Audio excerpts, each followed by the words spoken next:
사랑하는 성도 여러분, 혹시 인생에서 이제는 정말 끝이다 싶었던 순간이 있으셨나요?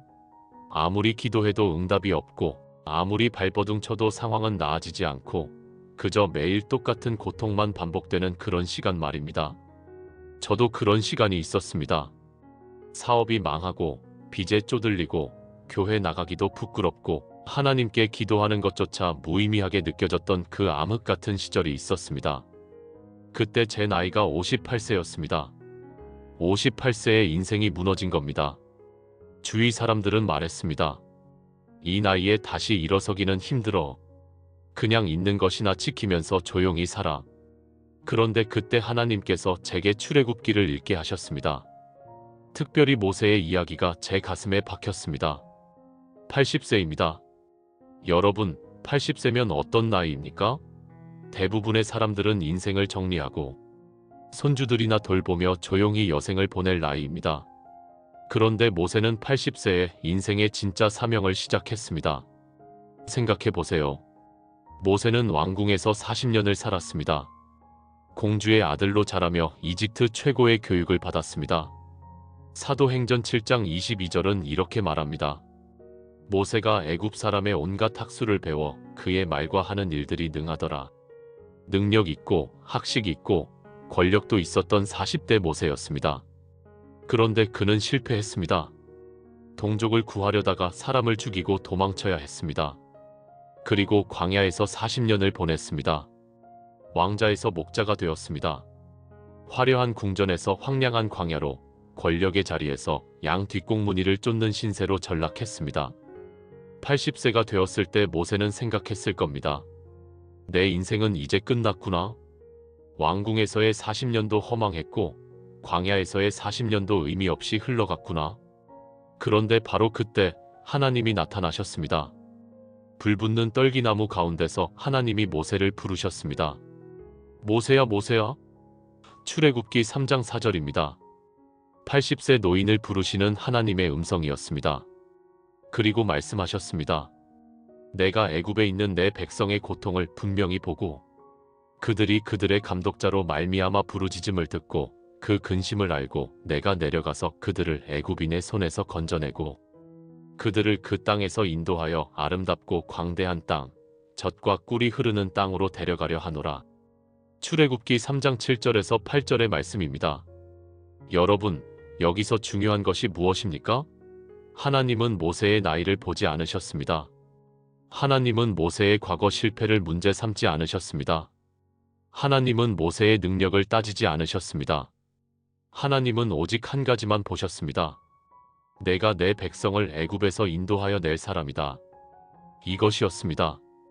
오늘 우리가 함께 살펴볼 출애굽기는 바로 이 놀라운 이야기입니다. 430년입니다. 무려 430년 동안 이스라엘 백성은 이집트에서 노예로 살았습니다. 430년이면 어떤 숫자일까요? 지금 2024년에서 430년을 거슬러 올라가면 1594년입니다. 임진왜란이 끝나고 2년 후입니다. 그때부터 지금까지의 시간, 그 긴 세월을 노예로 산 겁니다. 할아버지의 할아버지의 할아버지도 노예였고 그 할아버지도 노예였습니다. 태어나서 죽을 때까지 노예, 그것만 알고 살았습니다. 창세기 15장 13절에서 하나님은 아브라함에게 이미 예언하셨습니다. 너는 반드시 알라 내 자손이 이방에서 객이 되어 그들을 섬기겠고 그들은 400년 동안 내 자손을 괴롭히리니 정확히 430년이 지났습니다. 출애굽기 12장 40절은 이렇게 기록합니다. 이스라엘 자손이 애굽에 거주한 지 430년이라 430년 동안 그들은 벽돌을 만들었습니다. 진흙을 이기고 짚을 섞고 틀에 넣어 벽돌을 구웠습니다. 해가 뜨면 일하고 해가 지면 쓰러져 잠들고 다음날 또 일어나서 똑같은 일을 반복했습니다. 감독관들은 채찍을 들고 그들을 몰아세웠습니다. 출애굽기 1장 13절에서 14절은 이렇게 말합니다. 이집트 사람들이 이스라엘 자손에게 일을 엄하게 시켜 그들의 생활을 고역으로 괴롭게 하니 곧 흙이기기와 벽돌, 굽기와 농사의 여러 가지 일이라 그 시키는 일이 모두 엄하였더라. 여러분, 이것이 절망입니다. 끝이 보이지 않는 고통, 희망 없는 반복, 그저 살아있다는 것 자체가 고역인 삶이었습니다. 그런데 하나님은 이 절망의 역사를 단 하룻밤에 뒤집어 버리셨습니다. 출애굽기는 바로 이 놀라운 반전의 이야기입니다. 그리고 그 반전의 중심에 80세 모세가 있었습니다. 지팡이 하나 들고 세계 최강대국 이집트의 바로 왕 앞에 서라는 겁니다. 600만 명이 넘는 백성을 이끌고 광야를 건너라는 겁니다. 80세 노인에게 말입니다. 출애굽기 7장 7절은 이렇게 기록합니다. 모세와 아론이 바로에게 말할 때에 모세는 80세였고 아론은 83세였더라. 제가 58세에 출애굽기를 읽으며 깨달은 것이 바로 이것이었습니다. 하나님 앞에 너무 늦은 나이란 없구나. 하나님 앞에 실패한 인생이란 없구나. 하나님이 부르시면 80세도 새로운 시작이구나. 그 깨달음이 제게 용기를 주었습니다. 그리고 하나님은 정말로 제 인생을 다시 세워주셨습니다. 오늘 이 시간 여러분 중에 혹시 이렇게 생각하시는 분이 계십니까? 나는 이제 너무 늙었어. 나는 이미 실패했어. 나는 능력도 없고 배움도 부족해. 하나님이 나를 쓰시겠어? 그렇다면 출애굽기를 주목하세요. 출애굽기는 모세의 이야기가 아니라 모세를 통해 일하신 하나님의 이야기입니다. 모세가 위대해서가 아니라 하나님이 위대하셔서 출애굽이 일어난 겁니다. 오늘 우리가 함께 살펴볼 이 놀라운 출애굽의 여정은 여러분에게 말합니다. 하나님 앞에 불가능한 상황이란 없습니다. 430년 노예 생활도 80세 고령도 홍해 같은 장애물도 하나님께는 문제가 되지 않습니다. 시편 105편 37절은 이렇게 선포합니다. 그들을 은과 금을 가지고 나오게 하시니 그 지파 중에 약한 자가 하나도 없었도다. 약한 자가 하나도 없었다는 겁니다. 430년 동안 노예로 살던 사람들이 채찍맞고 학대받던 사람들이 절망 속에서 신음하던 사람들이 출애굽할 때는 약한 자가 하나도 없었다는 겁니다. 이것이 하나님이 하시는 일입니다. 지금부터 우리는 출애굽기의 놀라운 이야기 속으로 들어갈 것입니다. 10가지 재앙을 통해 이집트의 신들을 무너뜨리시는 하나님을 보게 될 것입니다. 6월절 어린 양의 피를 통해 예수 그리스도의 보혈을 미리 보게 될 것입니다. 홍해를 가르시는 기적을 통해 하나님의 전능하심을 경험하게 될 것입니다. 시내산에서 주신 십계명을 통해 하나님 나라의 법을 배우게 될 것입니다. 그리고 성막을 통해 하나님이 우리와 함께 하신다는 임마누엘의 진리를 깨닫게 될 것입니다. 출애굽기는 단순한 옛날 이야기가 아닙니다. 지금 이 순간 여러분의 삶에 적용되는 하나님의 살아있는 말씀입니다. 여러분이 지금 어떤 상황에 있든지 얼마나 절망스러운 처지에 있든지 출애굽기는 말합니다. 하나님이 여러분을 보고 계십니다. 하나님이 여러분의 신음을 들으셨습니다. 하나님이 여러분을 구원하실 것입니다. 오늘 이 시간 여러분의 인생에도 출애굽의 기적이 일어나기를 간절히 소망하며 이 말씀을 시작하겠습니다. 편안히 들으시면서 하나님의 음성에 귀를 기울이시기 바랍니다. 지금부터 출애굽기의 첫 장면으로 들어가 보겠습니다. 이스라엘 자손이 애굽에 들어갈 때는 야곱과 함께 각각 자기 가족을 데리고 온 사람이 모두 70명이었습니다. 창세기 46장 27절은 이렇게 말합니다. 애굽으로 내려간 야곱의 집 모든 사람이 70명이었더라. 70명으로 시작했습니다. 그런데 출애굽기 1장 7절은 이렇게 기록합니다. 이스라엘 자손은 생육하고 불어나 번성하고 매우 강대하여 온 땅에 가득하게 되었더라. 70명이 수백만 명이 된 겁니다. 이것이 하나님의 축복입니다. 노예로 살았지만 하나님은 그들을 번성하게 하셨습니다. 고난 중에서도 하나님의 약속은 이루어지고 있었습니다. 그런데 문제가 생겼습니다. 출애굽기 1장 8절입니다.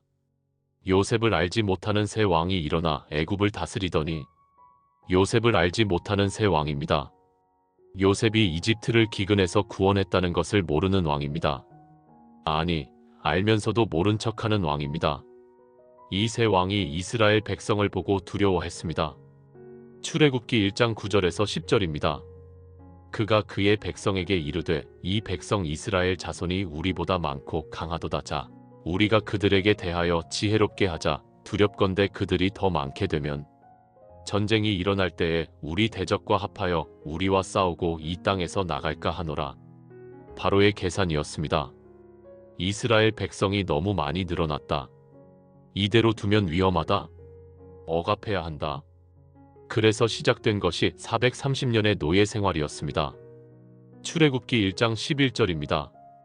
감독들을 그들 위에 세우고 그들에게 무거운 짐을 지워 괴롭게 하여 그들에게 바로를 위하여 국고성 비돔과 라암셋을 건축하게 하니라. 국고성을 건축하게 했습니다. 바로의 보물을 쌓아둘 거대한 창고 도시를 지었습니다. 그런데 이상한 일이 일어났습니다. 출애굽기 1장 12절입니다. 그러나 학대를 받을수록 더욱 번성하고 더욱 퍼져나가니 애굽 사람들이 이스라엘 자손으로 말미암아 근심하여 괴롭힐수록 더 번성했습니다. 억압할수록 더 늘어났습니다. 이것이 하나님의 역사입니다. 사람은 막으려 하지만 하나님의 계획은 막을 수 없습니다. 사람은 억누르려 하지만 하나님의 축복은 억누를 수 없습니다. 여러분, 지금 여러분을 괴롭히는 것이 있습니까? 여러분을 억압하는 세력이 있습니까? 두려워하지 마세요. 하나님은 그 고난 중에서도 여러분을 번성하게 하실 것입니다. 그런데 바로는 더 악독한 계획을 세웁니다. 출애굽기 1장 15절에서 16절입니다. 애굽 왕이 히브리 산파 십부라라 하는 사람과 부하라 하는 사람에게 말하여 이르되 너희는 히브리 여인을 위하여 해산을 도울 때에 그 자리를 살펴서 아들이거든 그를 죽이고 딸이거든 살려두라. 남자 아기를 죽이라는 명령입니다. 얼마나 잔인한 명령입니까? 그런데 산파들이 바로의 명령을 거역했습니다. 출애굽기 1장 17절입니다. 그러나 산파들이 하나님을 두려워하여 애굽 왕의 명령을 어기고 남자 아기들을 살린지라. 산파들이 하나님을 두려워했습니다. 바로 왕보다 하나님을 더 두려워했습니다. 그래서 아기들을 살렸습니다. 여러분, 이것이 믿음입니다. 세상 권세보다 하나님을 더 두려워하는 것, 사람의 명령보다 하나님의 뜻을 먼저 생각하는 것, 이것이 진정한 신앙입니다. 그리고 하나님은 이 산파들을 축복하셨습니다. 출애굽기 1장 20절에서 21절입니다. 하나님이 그 산파들에게 은혜를 베푸시니 백성은 생육하고 매우 강대하니라. 산파들이 하나님을 경외하였으므로 하나님이 그들의 집안을 흥왕하게 하신지라. 하나님을 두려워하는 자를 하나님이 축복하십니다. 하나님의 편에 서는 자를 하나님이 지키십니다. 이것이 출애굽기가 우리에게 주는 첫 번째 교훈입니다. 그런데 바로는 포기하지 않았습니다. 출애굽기 1장 22절입니다. 그러므로 바로가 그의 모든 백성에게 명령하여 이르되 아들이 태어나거든 너희는 그를 나일 강에 던지고 딸이거든 살려두라 하였더라. 나일 강에 던지라는 명령입니다. 모든 히브리 남자 아기를 나일 강에 던져 익사시키라는 잔혹한 명령이었습니다. 바로 이때 레위 집안의 한 여인이 아들을 낳았습니다. 출애굽기 2장 2절입니다. 그 여인이 임신하여 아들을 낳으니 그가 잘생긴 것을 보고 석 달 동안 그를 숨겼으나 석 달 동안 숨겼습니다. 목숨을 걸고 아기를 지켰습니다. 그런데 석 달이 지나자 더 이상 숨길 수 없었습니다. 출애굽기 2장 3절입니다. 더 숨길 수 없게 되매 그를 위하여 갈대 상자를 가져다가 역청과 나무진을 칠하고 아기를 거기 담아 나일 강과 갈대 사이에 두고 갈대 상자를 만들었습니다. 역청과 나무진을 칠했습니다. 물이 새지 않도록 꼼꼼히 방수 처리를 했습니다. 그리고 아기를 그 안에 넣어 나일 강과 갈대 사이에 두었습니다. 여러분, 이것은 단순한 상자가 아니었습니다. 히브리어로 이 상자를 테바라고 합니다. 노아의 방주를 가리키는 바로 그 단어입니다. 노아의 방주가 심판의 물결 속에서 노아의 가족을 구원했듯이 이 작은 방주는 죽음의 나일 강에서 아기를 구원할 것이었습니다. 그 아기가 바로 모세였습니다. 하나님의 구원 계획은 이미 시작되고 있었습니다. 출애굽기 2장 4절입니다. 그의 누이가 어떻게 되는지를 알려고 멀리 섰더니 모세의 누나 미리암이 멀리서 지켜보고 있었습니다. 그때 놀라운 일이 일어났습니다. 출애굽기 2장 5절입니다. 바로의 딸이 목욕하러 나일 강으로 내려오고 시녀들은 나일 강가를 거닐더니 그가 갈대 사이의 상자를 보고 시녀를 보내어 가져다가 바로의 딸이었습니다. 히브리 아기들을 죽이라고 명령한 바로, 그 바로의 딸이 나일 강에 나온 겁니다. 하나님의 섭리였습니다. 출애굽기 2장 6절입니다. 열고 그 아기를 보니 아기가 우는지라 그가 그를 불쌍히 여겨 이르되 이는 히브리 사람의 아기로다. 히브리 아기인 것을 알았습니다. 아버지가 죽이라고 명령한 그 히브리 아기였습니다. 그런데 바로의 딸은 아기를 불쌍히 여겼습니다. 이것이 하나님이 주신 긍휼의 마음이었습니다. 이때 미리암이 다가왔습니다. 출애굽기 2장 7절입니다. 그의 누이가 바로의 딸에게 이르되 내가 가서 당신을 위하여 히브리 여인 중에서 유모를 불러다가 이 아기에게 젖을 먹이게 하리이까. 얼마나 지혜로운 제안입니까? 바로의 딸이 허락했습니다. 출애굽기 2장 8절입니다. 바로의 딸이 그에게 이르되 가라 하매 그 소녀가 가서 그 아기의 어머니를 불러오니 모세의 친어머니가 온 겁니다. 출애굽기 2장 9절입니다. 바로의 딸이 그에게 이르되 이 아기를 데려다가 나를 위하여 젖을 먹이라. 내가 그 삭을 주리라. 여인이 아기를 데려다가 젖을 먹이더니 놀라운 반전입니다. 죽이려고 나일 강에 던진 바로의 명령이 오히려 모세를 구원하는 도구가 되었습니다. 모세의 어머니는 자기 아들에게 젖을 먹이면서 돈까지 받게 되었습니다.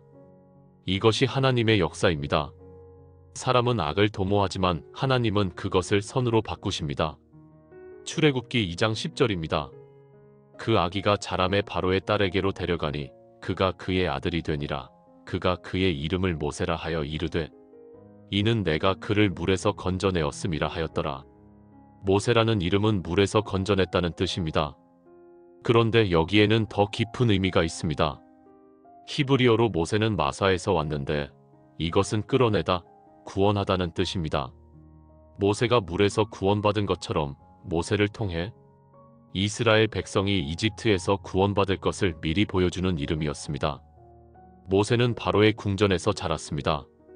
이집트 최고의 교육을 받았습니다. 권력의 중심에서 성장했습니다. 하나님은 모세를 40년 동안 바로의 궁전에서 훈련시키셨습니다. 이집트의 문화를 알게 하시고 이집트의 권력 구조를 이해하게 하시고 이집트의 언어와 학문을 배우게 하셨습니다. 모두 다 출애굽을 위한 하나님의 준비 과정이었습니다. 그런데 모세는 자기가 히브리 사람이라는 것을 알고 있었습니다. 출애굽기 2장 11절입니다. 모세가 장성한 후에 한 번은 자기 형제들에게 나가서 그들이 고되게 노동하는 것을 보더니 어떤 애굽 사람이 한 히브리 사람 곧 자기 형제를 치는 것을 본지라. 자기 형제들이라고 했습니다. 모세는 바로의 궁전에서 자랐지만 자기 정체성을 잊지 않았습니다. 히브리서 11장 24절에서 25절은 이렇게 말합니다. 믿음으로 모세는 장성하여 바로의 딸의 아들이라 칭함을 거절하고 도리어 하나님의 백성과 함께 고난받기를 잠깐 동안 죄악의 낙을 누리는 것보다 더 좋아하고 모세는 선택했습니다. 궁전의 안락함보다 형제들의 고난을 선택했습니다. 이집트의 영화보다 히브리의 정체성을 선택했습니다. 이것이 믿음의 결단이었습니다. 출애굽기 2장 12절입니다. 그가 이쪽 저쪽을 살펴 사람이 없음을 보고 그 애굽 사람을 쳐 죽여 모래 속에 감추니라. 모세가 애굽 사람을 죽였습니다. 형제를 구하려는 의도였지만 방법이 잘못되었습니다. 하나님의 때가 아니었고 하나님의 방법이 아니었습니다. 다음 날 모세가 나가보니 두 히브리 사람이 서로 싸우고 있었습니다. 출애굽기 2장 13절에서 14절입니다. 이튿날 다시 나가본즉 두 히브리 사람이 서로 싸우는지라. 그 잘못한 사람에게 이르되 내가 어찌하여 내 동족을 치느냐? 그가 이르되 누가 너를 우리를 다스리는 자와 재판관으로 삼았느냐? 내가 애굽 사람을 죽인 것 같이 나도 죽이려느냐? 모세가 두려워하여 이르되 일이 탄로되었도다. 일이 탄로났습니다. 모세가 사람을 죽인 것이 알려진 겁니다. 출애굽기 2장 15절입니다. 바로가 이 일을 듣고 모세를 죽이고자 하여 찾는지라. 모세가 바로의 낯을 피하여 미디안 땅으로 도망하여 그곳 우물 곁에 앉았더라. 40년 동안 궁전에서 쌓아온 모든 것이 하루아침에 무너졌습니다. 왕자에서 도망자가 되었습니다. 권력자에서 추방자가 되었습니다. 모세는 미디안 광야로 도망쳤습니다. 그리고 그곳에서 또 40년을 보내게 됩니다.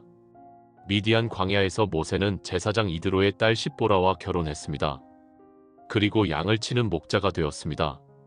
출애굽기 2장 21절에서 22절입니다. 모세가 그와 함께 거주하기를 기뻐하매 그가 그의 딸 십보라를 모세에게 주었더니 그가 아들을 낳음에 모세가 그의 이름을 게르솜이라 하여 이르되 내가 타국에서 나그네가 되었다 하였더라. 게르솜이라는 이름은 나그네라는 뜻입니다. 모세는 자기를 나그네라고 여겼습니다. 이집트 궁전도 내 집이 아니었고 미디안 광야도 내 집이 아니었습니다. 나그네 인생이었습니다. 그런데 여러분, 우리 모두가 이 땅에서는 나그네입니다. 히브리서 11장 13절은 이렇게 말합니다. 이 사람들은 다 믿음을 따라 죽었으며 약속을 받지 못하였으되 그것들을 멀리서 보고 환영하며 또 땅에서는 외국인과 나그네임을 증언하였으니 40년이 흘렀습니다. 모세는 80세가 되었습니다. 미디안 광야에서 양이나 치는 늙은 목자가 되어 있었습니다. 이집트 궁전에서의 화려했던 날들은 까마득한 옛날 이야기가 되어버렸습니다. 내 인생은 이렇게 끝나는구나. 모세는 그렇게 생각했을 겁니다. 그런데 바로 그때 하나님이 나타나셨습니다. 출애굽기 2장 23절에서 25절입니다. 여러 해 후에 애굽 왕은 죽었고 이스라엘 자손은 고된 노동으로 말미암아 탄식하며 부르짖으니 그 고된 노동으로 말미암아 부르짖는 소리가 하나님께 상달된지라 하나님이 그들의 고통 소리를 들으시고 하나님이 아브라함과 이삭과 야곱에게 세운 그의 언약을 기억하사 하나님이 이스라엘 자손을 돌보셨고 하나님이 그들을 기억하셨더라. 하나님이 들으셨습니다. 하나님이 기억하셨습니다. 하나님이 돌보셨습니다. 430년 동안 잊혀진 것 같았지만 하나님은 한 번도 그들을 잊으신 적이 없었습니다. 때가 되었습니다. 하나님의 때가 찾아온 겁니다. 출애굽기 3장 1절입니다.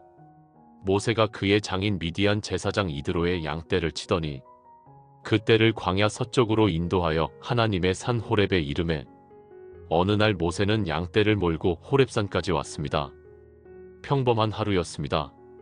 80세 노인이 양이나 치는 평범한 일상이었습니다. 그런데 바로 그 평범한 순간 비범한 일이 일어났습니다. 출애굽기 3장 2절입니다. 여호와의 사자가 떨기나무 가시덤불 사이에서 나오는 불꽃 안에서 그에게 나타나시니라. 그가 보니 떨기나무에 불이 붙었으나 그 떨기나무가 사라지지 아니하는지라. 불붙는 떨기나무였습니다. 그런데 이상한 것은 떨기나무가 타지 않는다는 겁니다. 불은 계속 타오르는데 나무는 그대로였습니다. 이것은 자연적인 현상이 아니었습니다. 초자연적인 하나님의 나타나심이었습니다. 출애굽기 3장 3절입니다. 모세가 이르되 내가 가서 이 큰 광경을 보리라 떨기나무가 어찌하여 타지 아니하는가. 모세가 가까이 다가갔습니다. 그때 하나님이 말씀하셨습니다. 출애굽기 3장 4절입니다. 여호와께서 그가 보려고 가까이 가는 것을 보신지라 하나님이 떨기나무 가운데서 그를 불러 이르시되 모세야 모세야 하심에 그가 이르되 내가 여기 있나이다. 모세야 모세야. 하나님이 모세의 이름을 부르셨습니다. 2번 부르셨습니다. 아브라함을 부르실 때도 아브라함아 아브라함아 2번 부르셨습니다. 사무엘을 부르실 때도 사무엘아 사무엘아 2번 부르셨습니다.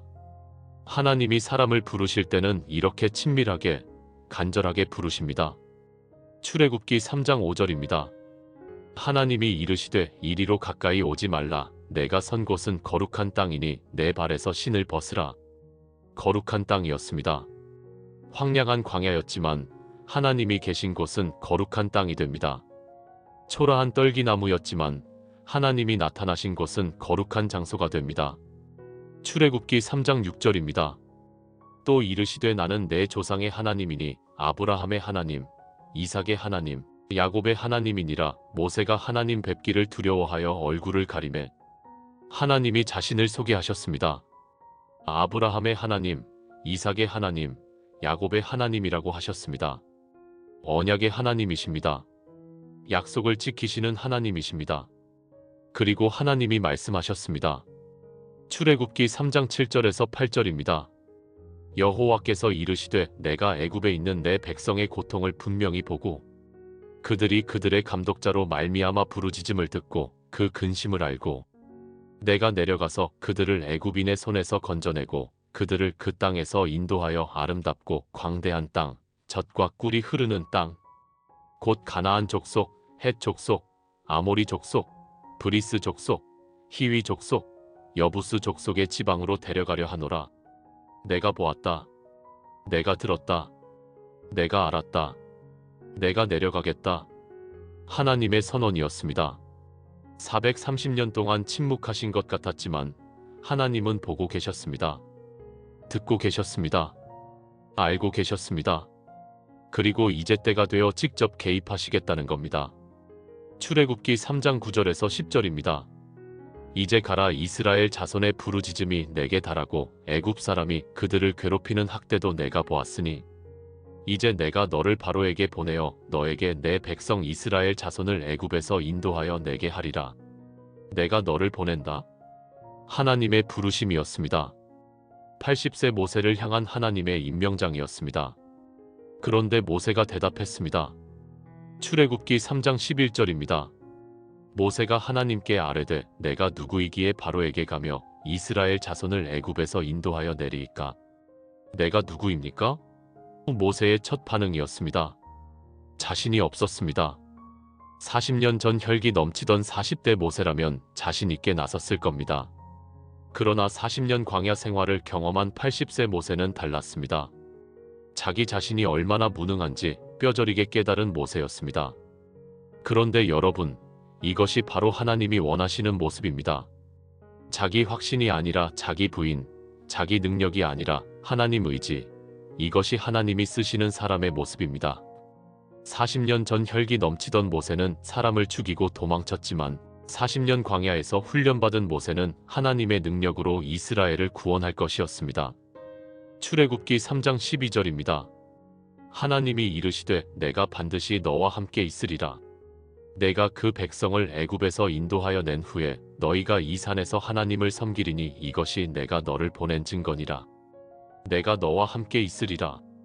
이것이 하나님의 약속이었습니다. 모세의 능력이 문제가 아니었습니다. 하나님이 함께 하시는 것이 핵심이었습니다. 임마누엘, 하나님이 우리와 함께 계신다는 이 약속이 모든 것을 가능하게 합니다. 그런데 모세는 또 질문했습니다. 출애굽기 3장 13절입니다. 모세가 하나님께 아뢰되 내가 이스라엘 자손에게 가서 이르기를 너희 조상의 하나님이 나를 너희에게 보내셨다 하면 그들이 내게 묻기를 그의 이름이 무엇이냐 하리니 내가 무엇이라고 그들에게 말하리이까? 하나님의 이름을 물었습니다. 이스라엘 백성이 무슨 하나님이 너를 보냈느냐고 물으면 뭐라고 대답해야 하느냐는 겁니다. 그때 하나님이 답하셨습니다. 출애굽기 3장 14절입니다. 하나님이 모세에게 이르시되 나는 스스로 있는 자이니라. 또 이르시되 너는 이스라엘 자손에게 이같이 이르기를 스스로 있는 자가 나를 너희에게 보내셨다 하라. 나는 스스로 있는 자니라. 히브리어로 에흐예 아쉐르 에흐예입니다. 영어로는 IAMWHOIAM입니다. 이것은 하나님의 자존성을 나타냅니다. 하나님은 누구에게도 의지하지 않으십니다. 스스로 존재하시는 분입니다. 영원 전부터 영원 후까지 변함없이 계시는 분입니다. 출애굽기 3장 15절입니다.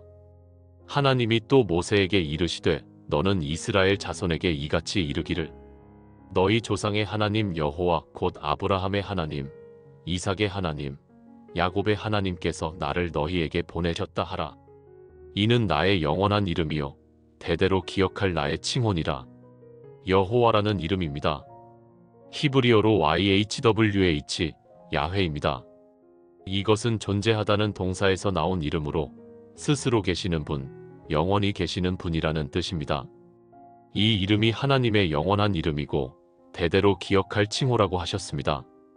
하나님은 모세에게 구체적인 지시를 주셨습니다. 출애굽기 3장 16절에서 17절입니다. 너는 가서 이스라엘의 장로들을 모으고 그들에게 이르기를 여호와 너희 조상의 하나님 곧 아브라함과 이삭과 야곱의 하나님이 내게 나타나 이르시되 내가 너희를 살펴보았고 너희가 애굽에서 당하는 일을 보았노라. 내가 말하였거니와 내가 너희를 애굽의 고난 중에서 인도하여 내어 젖과 꿀이 흐르는 땅으로 올라가게 하리라 하셨다 하라. 장로들을 모으고 하나님의 말씀을 전하고 함께 바로에게 가라는 지시였습니다. 출애굽기 3장 18절입니다. 그들이 내 말을 들으리니 너는 그들의 장로들과 함께 애굽 왕에게 이르기를 히브리 사람의 하나님 여호와께서 우리에게 임하셨은즉 우리가 우리 하나님 여호와께 희생 제사를 드리려 하오니 사흘 길쯤 광야로 가기를 허락하소서 하라. 그런데 하나님은 바로가 쉽게 허락하지 않을 것을 미리 말씀하셨습니다. 출애굽기 3장 19절입니다. 내가 안온이 강한 손으로 치기 전에는 애굽 왕이 너희가 가도록 허락하지 아니하다가 바로가 거절할 것이라는 겁니다. 그래서 하나님이 직접 개입하셔야 한다는 겁니다.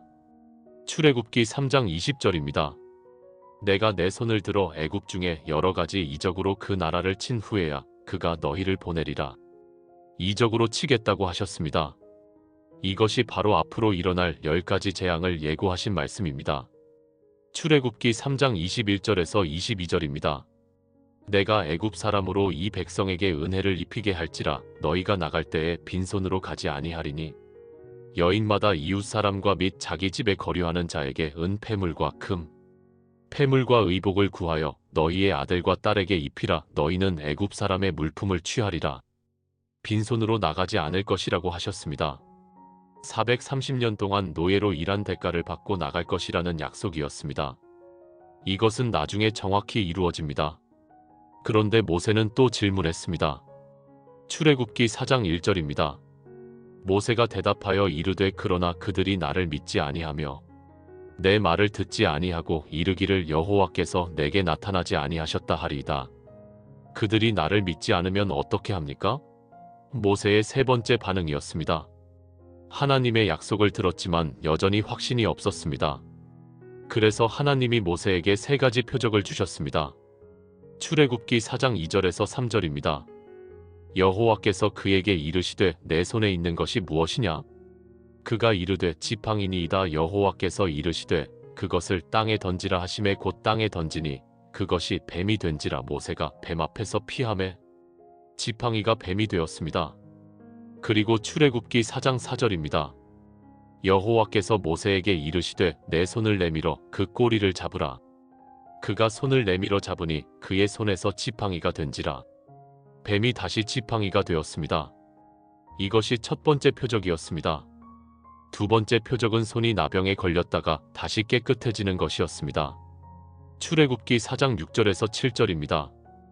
여호와께서 또 그에게 이르시되 내 손을 품에 넣어라 하시매 그가 손을 품에 넣었다가 내어보니 그의 손에 나병이 생겨 눈같이 흰지라. 이르시되 내 손을 다시 품에 넣어라 하시매 그가 다시 손을 품에 넣었다가 내어보니 그의 손이 본래의 살로 되돌아왔더라. 세 번째 표적은 나일 강물을 피로 변하게 하는 것이었습니다. 출애굽기 4장 9절입니다. 그들이 이 두 이적을 믿지 아니하며 내 말을 듣지 아니하거든 너는 나일 강물을 조금 떠다가 땅에 부으라. 내가 떠온 나일 강물이 땅에서 피가 되리라. 세 가지 표적을 주셨습니다. 그런데도 모세는 또 거절했습니다. 출애굽기 4장 10절입니다. 모세가 여호와께 아뢰되 오 주여 나는 본래 말을 잘하지 못하는 자니이다. 주께서 주의 종에게 명령하신 후에도 역시 그러하니 나는 입이 뻣뻣하고 혀가 둔한 자니이다. 나는 말을 잘 못합니다. 모세의 네 번째 반응이었습니다. 이제는 핑계를 대기 시작한 겁니다. 그런데 하나님이 답하셨습니다. 출애굽기 4장 11절에서 12절입니다. 여호와께서 그에게 이르시되 누가 사람의 입을 지었느냐? 누가 말 못하는 자나 못 듣는 자나 눈 밝은 자나 맹인이 되게 하였느냐? 나 여호와가 아니냐? 이제 가라. 내가 내 입과 함께 있어서 할 말을 가르치리라. 내가 너와 함께 있겠다. 내가 가르쳐 주겠다. 하나님의 약속이었습니다. 그런데도 모세는 마지막으로 거절했습니다. 출애굽기 4장 13절입니다. 모세가 이르되 오 주여 보낼 만한 자를 보내소서. 다른 사람을 보내세요. 이것이 모세의 마지막 대답이었습니다. 이제는 명백한 거절이었습니다. 출애굽기 4장 14절입니다. 여호와께서 모세를 향하여 노하여 이르시되 레위 사람 내 형 아론이 있지 아니하냐? 그가 말을 잘하는 것을 내가 아노라. 그가 너를 만나러 나오나니 그가 너를 볼 때에 마음에 기뻐할 것이라. 하나님이 노하셨습니다. 그러나 포기하지 않으셨습니다. 형 아론을 함께 보내기로 하셨습니다. 출애굽기 4장 15절에서 16절입니다. 너는 그에게 말하고 그의 입에 말을 주라. 내가 내 입과 그의 입에 함께 있어서 너희가 행할 일을 가르치리라. 그가 너를 대신하여 백성에게 말할 것이니 그는 내 입을 대신할 것이요 너는 그에게 하나님 같이 되리라. 아론이 말하고 모세가 지시하는 방식이 되었습니다. 그리고 출애굽기 4장 17절입니다. 너는 이 지팡이를 손에 잡고 이것으로 이적을 행할지니라. 이 지팡이가 바로 모세의 지팡이입니다. 평범한 목동의 지팡이였지만 하나님이 잡으시면 홍해를 가르는 능력의 지팡이가 됩니다. 여러분이 가진 것이 비록 작고 보잘것없어 보여도 하나님께 드리면 놀라운 도구가 됩니다. 모세는 미디안을 떠나 이집트로 향했습니다. 출애굽기 4장 18절입니다. 모세가 그의 장인 이드로에게로 돌아가서 그에게 이르되 내가 애굽에 있는 내 형제들에게로 돌아가서 그들이 아직 살아있는지 알아보려 하오니 나를 가게 하소서. 이드로가 모세에게 평안히 가라 하니라. 장인에게 허락을 받고 떠났습니다. 그리고 가는 길에 하나님이 모세에게 말씀하셨습니다. 출애굽기 4장 21절입니다. 여호와께서 모세에게 이르시되 내가 애굽으로 돌아가거든 내가 내 손에 준 이적을 바로 앞에서 다 행하라. 그러나 내가 그의 마음을 완강하게 하리니 그가 백성을 보내주지 아니하리라. 바로의 마음이 완강해질 것이라고 미리 말씀하셨습니다. 그래서 10가지 재앙이 필요할 것이라는 예고였습니다. 그리고 출애굽기 4장 22절에서 23절입니다. 너는 바로에게 이르기를 여호와의 말씀에 이스라엘은 내 아들 내 장자라. 내가 내게 이르기를 내 아들을 보내주어 나를 섬기게 하라 하여도 내가 보내주기를 거절하니 내가 내 아들 내 장자를 죽이리라 하셨다 하라. 이스라엘을 내 아들 내 장자라고 하셨습니다. 하나님과 이스라엘의 관계는 아버지와 아들의 관계였습니다.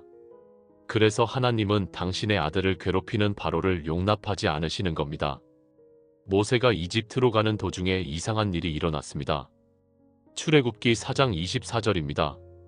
모세가 길을 가다가 숙소에 있을 때에 여호와께서 그를 만나사 그를 죽이려 하신지라. 하나님이 모세를 죽이려 하셨습니다. 왜 그랬을까요? 출애굽기 4장 25절에서 26절입니다. 십보라가 돌칼을 가져다가 그의 아들의 포피를 베어 그의 발에 갖다 대며 이르되 당신은 참으로 내게 피 남편이로다 하니 여호와께서 그를 놓아주시니라. 그때에 십보라가 피 남편이라 함은 할례 때문이었더라. 모세가 아들에게 할례를 행하지 않았던 겁니다. 할례는 아브라함 때부터 내려온 언약의 표시였습니다. 창세기 17장 10절에서 11절은 이렇게 말합니다. 너희 중 남자는 다 할례를 받으라. 이것이 나와 너희와 너희 후손 사이에 지킬 내 언약이니라. 너희는 포피를 베어야 하리니 이것이 나와 너희 사이의 언약의 표징이니라. 모세가 이 언약을 지키지 않았던 겁니다. 아마도 미디안에서 살면서 이방인 아내의 영향으로 할례를 소홀히 했던 것 같습니다. 그런데 하나님은 이것을 용납하지 않으셨습니다. 언약의 백성을 구원하러 가는 사람이 자기 아들에게 언약의 표를 행하지 않다니 이것은 심각한 문제였습니다. 십보라가 급히 할례를 행했고 하나님이 모세를 놓아주셨습니다. 이 사건은 우리에게 중요한 교훈을 줍니다. 하나님의 일을 하는 사람은 먼저 자기 가정부터 하나님의 말씀대로 세워야 한다는 것입니다.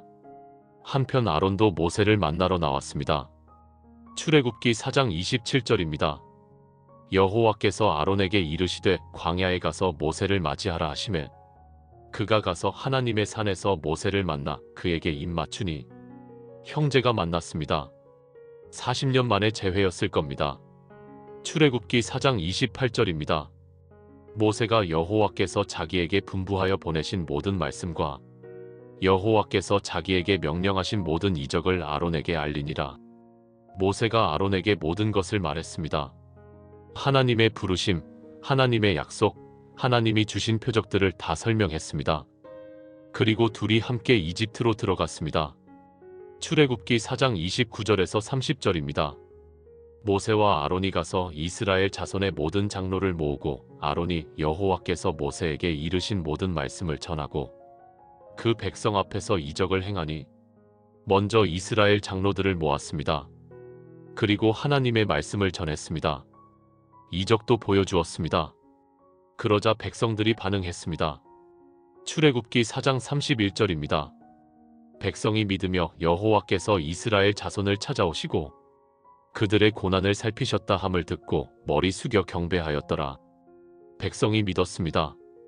430년 만에 하나님이 그들을 찾아오셨다는 소식에 백성들이 머리 숙여 경배했습니다. 이제 출애굽의 드라마가 본격적으로 시작됩니다.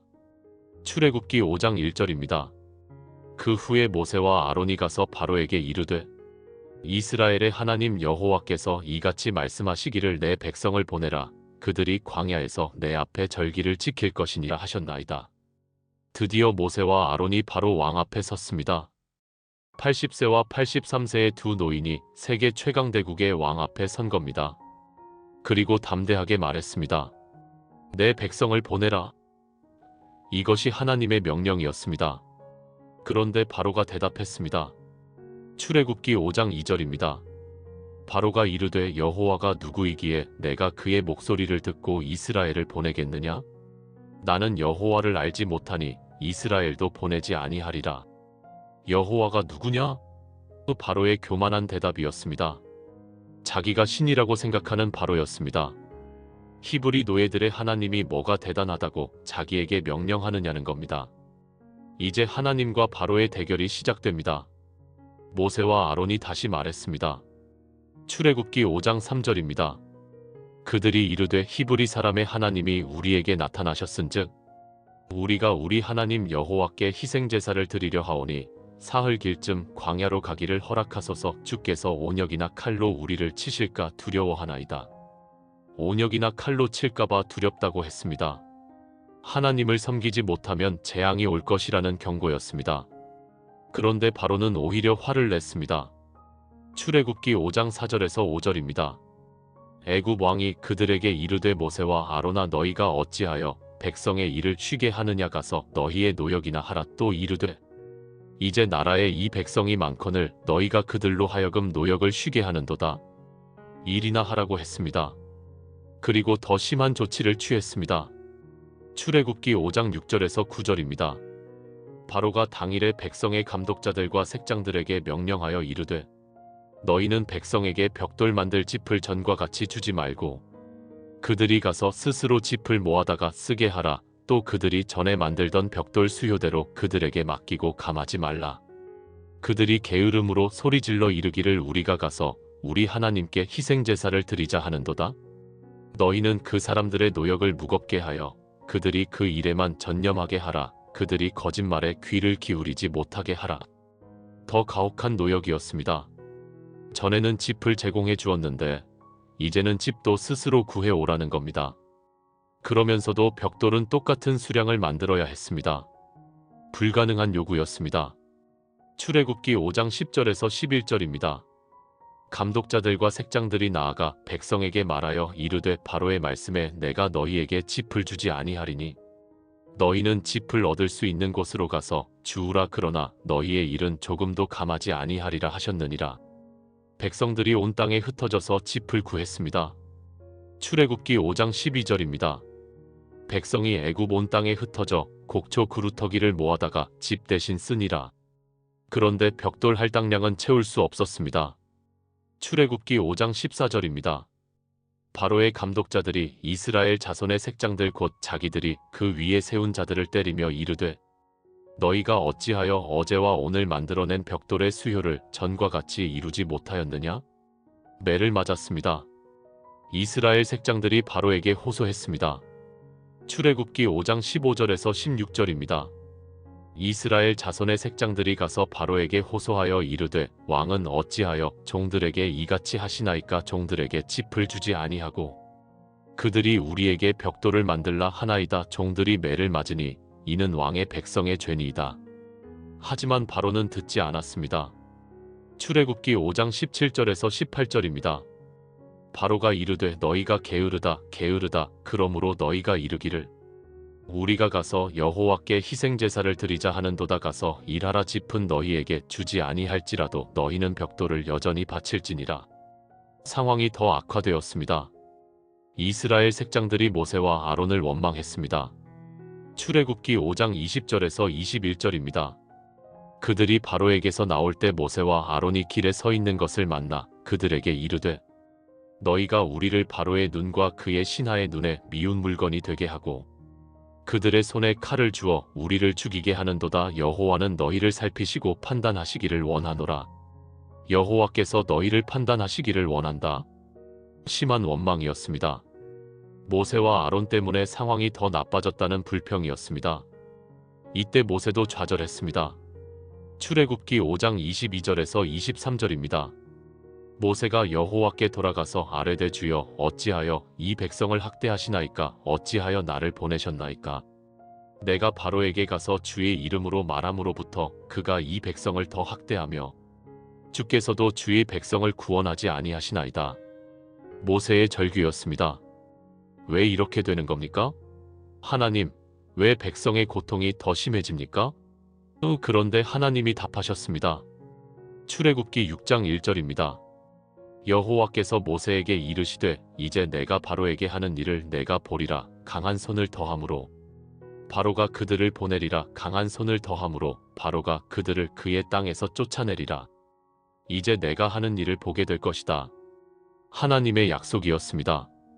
강한 손으로 역사하실 것이라는 선언이었습니다. 그리고 하나님은 다시 한번 자신을 소개하셨습니다.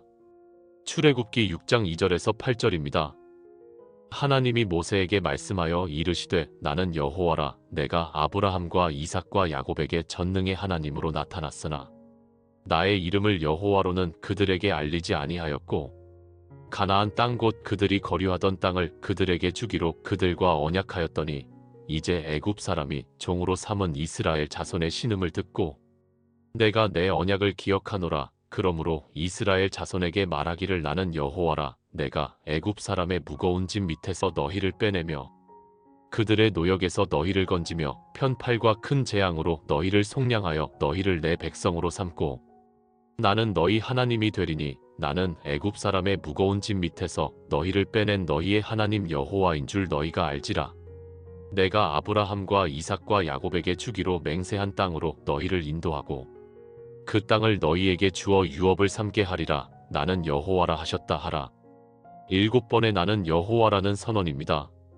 그리고 7가지 약속이 담겨 있습니다. 빼내며 건지며 속량하며 내 백성으로 삼고 너희 하나님이 되며 인도하고 유업으로 주리라. 이것이 출애굽의 핵심 약속이었습니다. 모세가 이 말씀을 이스라엘 자손에게 전했습니다. 그런데 출애굽기 6장 9절입니다. 모세가 이와 같이 이스라엘 자손에게 전하나 그들이 노역으로 말미암아 낙심하고 마음이 완악하여 모세에게 귀를 기울이지 아니하였더라. 백성들이 듣지 않았습니다. 너무 고통스러워서 너무 절망스러워서 희망의 메시지조차 받아들일 수 없었습니다. 이것이 극심한 고난의 결과입니다. 사람을 완전히 무기력하게 만듭니다. 그래도 하나님은 모세를 다시 바로에게 보내셨습니다. 출애굽기 6장 10절에서 11절입니다.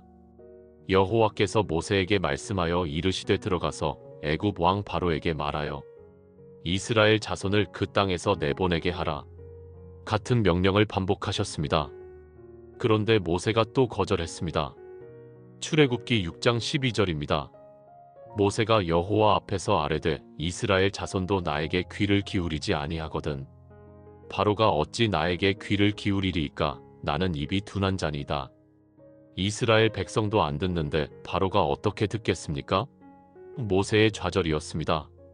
그러나 하나님은 포기하지 않으셨습니다. 출애굽기 6장 13절입니다.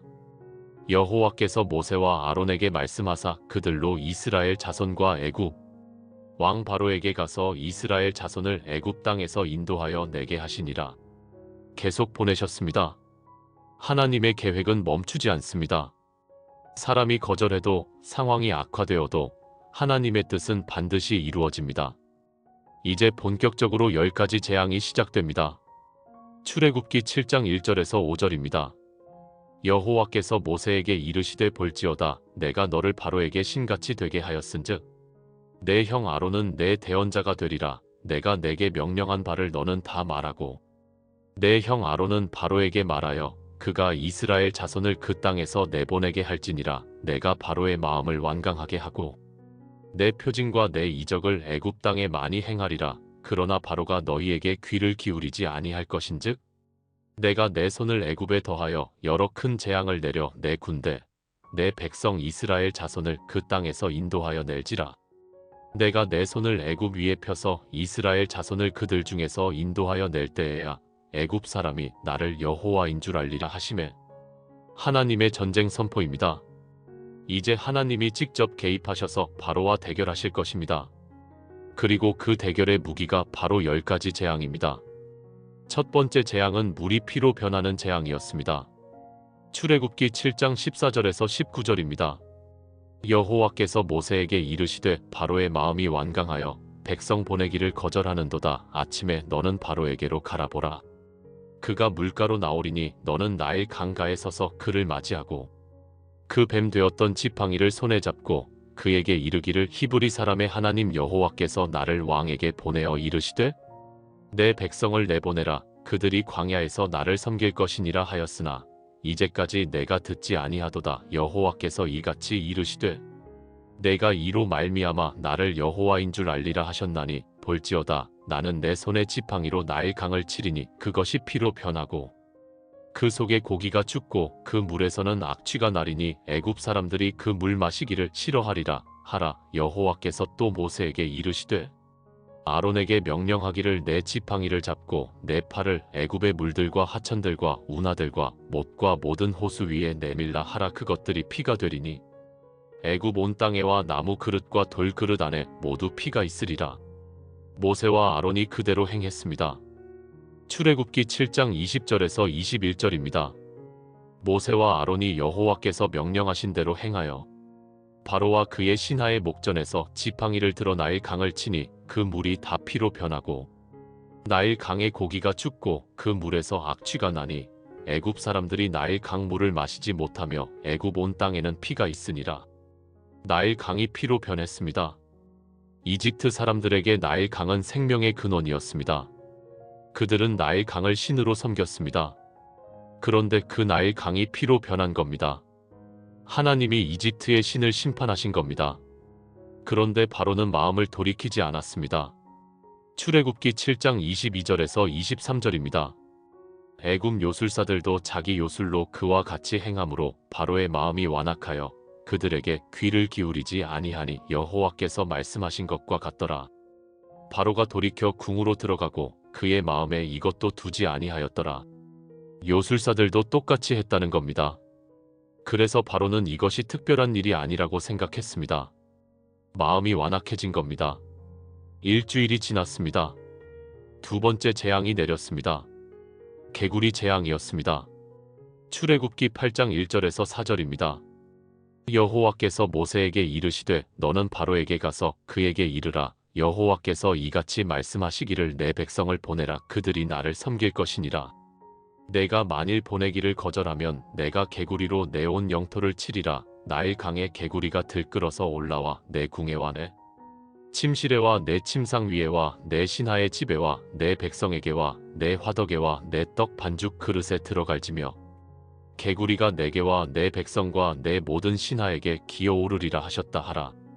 개구리가 침대에 화덕에 떡 반죽 그릇에까지 들어간다는 겁니다. 상상해 보세요. 집안 곳곳에 개구리가 득실거리는 모습을 말입니다. 출애굽기 8장 5절에서 6절입니다. 여호와께서 또 모세에게 이르시되 아론에게 명령하기를 내 지팡이를 잡고 네 팔을 강들과 운하들과 못 위에 내밀어 개구리가 애굽 땅에 올라오게 하라 할지니라. 아론이 팔을 애굽 물 위에 내밀매 개구리가 올라와서 애굽 땅을 덮으니 개구리가 온 땅을 덮었습니다. 이집트 사람들은 개구리를 다산의 여신 헤케트의 상징으로 여겼습니다. 그런데 그 개구리가 재앙이 된 겁니다. 숭배하던 것이 고통의 원인이 된 겁니다. 출애굽기 8장 7절입니다. 요술사들도 자기 요술로 그와 같이 하여 개구리를 애굽 땅 위에 올라오게 하였더라. 요술사들도 똑같이 했습니다. 그런데 문제는 그들은 개구리를 만들 수는 있어도 없앨 수는 없었다는 겁니다. 바로가 모세를 불렀습니다. 출애굽기 8장 8절입니다. 바로가 모세와 아론을 불러 이르되 여호와께 구하여 개구리를 나와 내 백성에게서 떠나게 하라. 내가 백성을 보내리니 그들이 여호와께 희생 제사를 드릴 것이니라. 처음으로 바로가 타협하기 시작했습니다. 여호와께 구하라. 백성을 보내겠다. 그런데 이것은 진심이 아니었습니다. 모세가 기도하자 개구리가 죽었습니다. 출애굽기 8장 13절에서 14절입니다. 여호와께서 모세의 말대로 하시니 개구리가 집에서와 마당에서와 밭에서부터 나와서 죽은지라. 사람들이 그것들을 모아 무더기로 쌓으니 땅에서 악취가 났더라. 개구리가 죽어서 쌓였습니다. 그런데 출애굽기 8장 15절입니다. 그러나 바로가 숨을 쉴 수 있게 됨을 보았을 때에 그의 마음을 완강하게 하여 그들에게 귀를 기울이지 아니하니 여호와께서 말씀하신 것과 같더라. 재앙이 멈추자 마음을 바꾸었습니다. 약속을 어겼습니다. 이것이 바로의 패턴입니다. 고통스러울 때는 타협하지만 고통이 사라지면 마음을 돌이킵니다. 세 번째 재앙은 이 재앙이었습니다. 출애굽기 8장 16절에서 17절입니다. 여호와께서 모세에게 이르시되 아론에게 명령하기를 내 지팡이를 들어 땅에 티끌을 치라 하라. 그것이 애굽 온 땅에서 이가 되리라. 그들이 그대로 행하니 아론이 지팡이를 잡고 팔을 들어 땅에 티끌을 치매 애굽 온 땅의 티끌이 다 이가 되어 사람과 가축에게 오르니 이번에는 경고도 없었습니다. 갑자기 재앙이 내렸습니다. 땅의 티끌이 이가 되었습니다. 사람과 가축을 물어뜯는 이가 온 땅에 들끓었습니다. 출애굽기 8장 18절입니다. 요술사들이 자기 요술로 이같이 행하여 이를 생기게 하려 하였으나 못하였고 이가 사람과 가축에게 생긴지라. 이번에는 요술사들이 따라하지 못했습니다. 그들의 한계였습니다. 출애굽기 8장 19절입니다. 요술사들이 바로에게 말하되 이는 하나님의 권능이니이다 하나 바로의 마음이 완강하여 그들에게 귀를 기울이지 아니하니 여호와의 말씀과 같더라. 이는 하나님의 권능입니다. 요술사들도 인정했습니다. 그러나 바로는 여전히 듣지 않았습니다. 네 번째 재앙은 파리 재앙이었습니다. 출애굽기 8장 20절에서 24절입니다. 여호와께서 모세에게 이르시되 아침에 일찍이 일어나 바로 앞에 서라. 그가 물가로 나올 것이라. 그에게 이르기를 여호와께서 이같이 말씀하시기를 내 백성을 보내라. 그들이 나를 섬길 것이니라. 내가 내 백성을 보내지 아니하면 내가 너와 내 신하와 내 백성과 내 집들에게 파리떼를 보내리니 애굽 사람의 집에와 그들이 사는 땅에도 파리떼가 가득하리라. 그러나 내가 내 백성이 사는 곳엔 땅은 구별하여 그곳에는 파리떼가 없게 하리니 이로 말미암아 나 여호와가 세상 가운데 있는 줄을 내가 알게 될 것이라.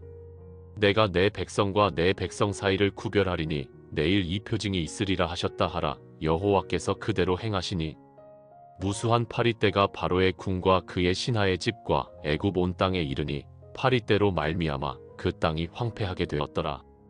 파리떼가 온 땅을 덮었습니다. 그런데 이번에는 중요한 차이가 있었습니다.